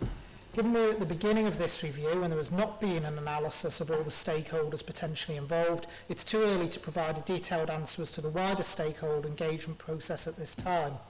The two groups mentioned include key internal stakeholders related to screening and are chaired by Public Health. The Screening Board focuses on how screening occurs, and the Health Protection Committee oversees best practice in health protection. The Health Protection Committee's current terms of reference provides it with a goal to provide assurance to the Isle of Man Government that adequate arrangements are in place for the prevention, surveillance, planning and response required to protect public health. As the Health Protection Committee has an assurance function, it does not have a role in specifying screening. Moreover, as the clinical review process has not yet started, the Screening Board has not made any comment relating to operational requirements of the breast cancer screening programme. Data and feedback provided by these boards will support the public health-led review of services and ultimately the determination of policy by the Department of Health and Social Care. Supplementary, Mr. Thomas. Thank you very much, Mr. President, and to the Minister for that incredibly helpful answer. And so my next question is, does the Minister agree with me? It would have been excellent to have had that completely clear by all of us in public, rather than having confused some people inadvertently or deliberately. And it's now crystal clear that since 2023 there's been the intention to carry out this process in the way that's just been described very clearly. Thank you, Mr. President. I don't think anyone has been confused deliberately. Obviously, I'm a firm believer that clarity is very important, as I'm sure most people in this honourable court are, and I'm glad the honourable member finds it helpful. In terms of any reviews, it is important that they are clinically led, and it is important that we review regularly how we deliver our services. Mr. Hooper. Thank you very much, Mr. President. It's really good to hear that this will be a clinically led review by Public Health. If and when this review concludes, and I say if it concludes because I have some experience dealing with these things, if this review does conclude and it makes recommendations that we need to improve the way we deliver some of our screening services, will funding for that come from Public Health? Will funding come from department? But where does it actually come from? Because we're running into this risk, as I think the mandate document quite clearly outlines, that we are falling behind in a number of areas around screening and vaccination, and there is no funding to provide those enhanced or even provide parity with the UK in a number of these areas. So if this public health-led review comes back and says, yes, we need to have parity with the UK and that it requires us to improve some of our screening, will that come with a funding allocation, or will that be a recommendation that sits on a shelf and is never actually put into practice? Thank you very much, Mr. President. And can I thank the honourable member for Ramsey for his question. As he knows, he's talking to someone who himself has had experience of reviews that have completed and haven't completed over the years. Can I say to the Honourable Member that in terms of funding, it would literally depend what the recommendation is, where the funding comes from. Obviously, Public Health is doing the overall reviews and will bring forward recommendations, but decisions as to ultimately what is implemented would be for DHSC and Manx Care. So I'm not going to say Public Health will commit to funding anything at the moment because we don't know what those conclusions actually will be. In terms of that, though, one of the things that I think is important is where we have a clinically led review that actually says that we have a gap and we need to actually fill that gap. I think it is important that we then hold those conversations about funding and how it will actually be achieved, because as we know from experience, if you maintain that gap, sometimes it can actually work out more costly than closing it. Supplementary, Mr. Thomas. Thank you, Mr. President. The statement about breast, bowel and cervical screening programmes with quality standards defined by Public Health Isle of Man and managed by the Screening Board has been in the mandate for Manx Care since at least 2023. Has there been any doubt ever at the Public Health since that date and since that inclusion of that statement what exactly that meant? And secondly, am I right? There was a very clear, I had thought perhaps the Health Protection Committee had been replaced by the Screening Board, but it seems not. The Health Protection Committee seems to be mentioned in public health documents, the Screening Board in health documents. Can the Minister confirm that there's never been any ambiguity and conflict and disagreement about what was going to happen in terms of carrying out that process of revisiting quality standards between public health and health over the last couple of years?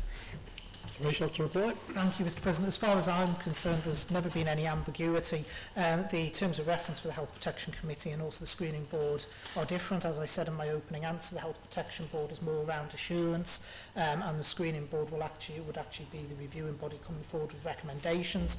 The Honourable Member mentions that they're mentioned in different documents. Although they're both public health led, the Screening Board, my understanding is, comes under the auspices of Manx Care, so that will be why that is referred to in health documents rather than public health documents, although it is public health led. And in terms of any doubt on what was meant by it, my understanding is there hasn't been any doubt by what's been meant by it. Supplementary message.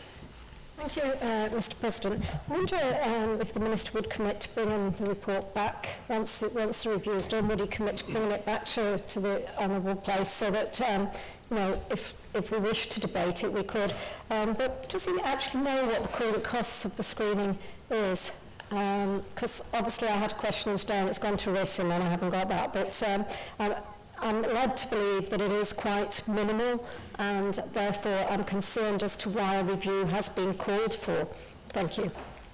Thank you, Mr. President. I don't have the costs of the screening because that isn't something Public Health would necessarily hold. It will be more DHSC and Manx Care that would hold those figures. In terms of review, it is important we constantly review practice. I know whenever a review is announced, there is always this suspicion that it's to cut something or it's to remove something, but actually reviews generally are used as tools to actually find out where improvements can actually be made to services, and that is the purpose behind any of these reviews, is to look at what we're providing now, what can we do to ensure that that service is provided into the future in a way that benefits patients, and that is of course the remit of public health and where public health comes from. In terms of the report, at this stage I can't confirm to bring it back because of course it will be a clinically led review, it will be clinical recommendations, but I will go away and speak to public health about it being published once the review is completed.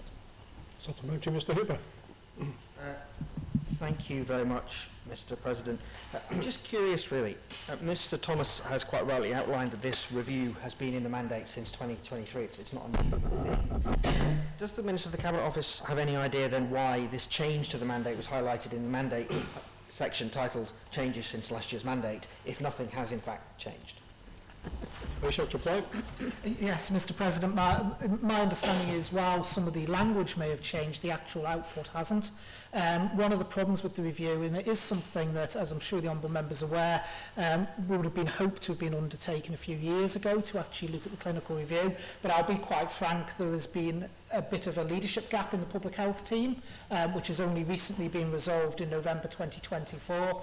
So while there's been some firming up of the language, my understanding is the intent has always been the same. Final supplementary, Ms Edge. Thank you, Mr President.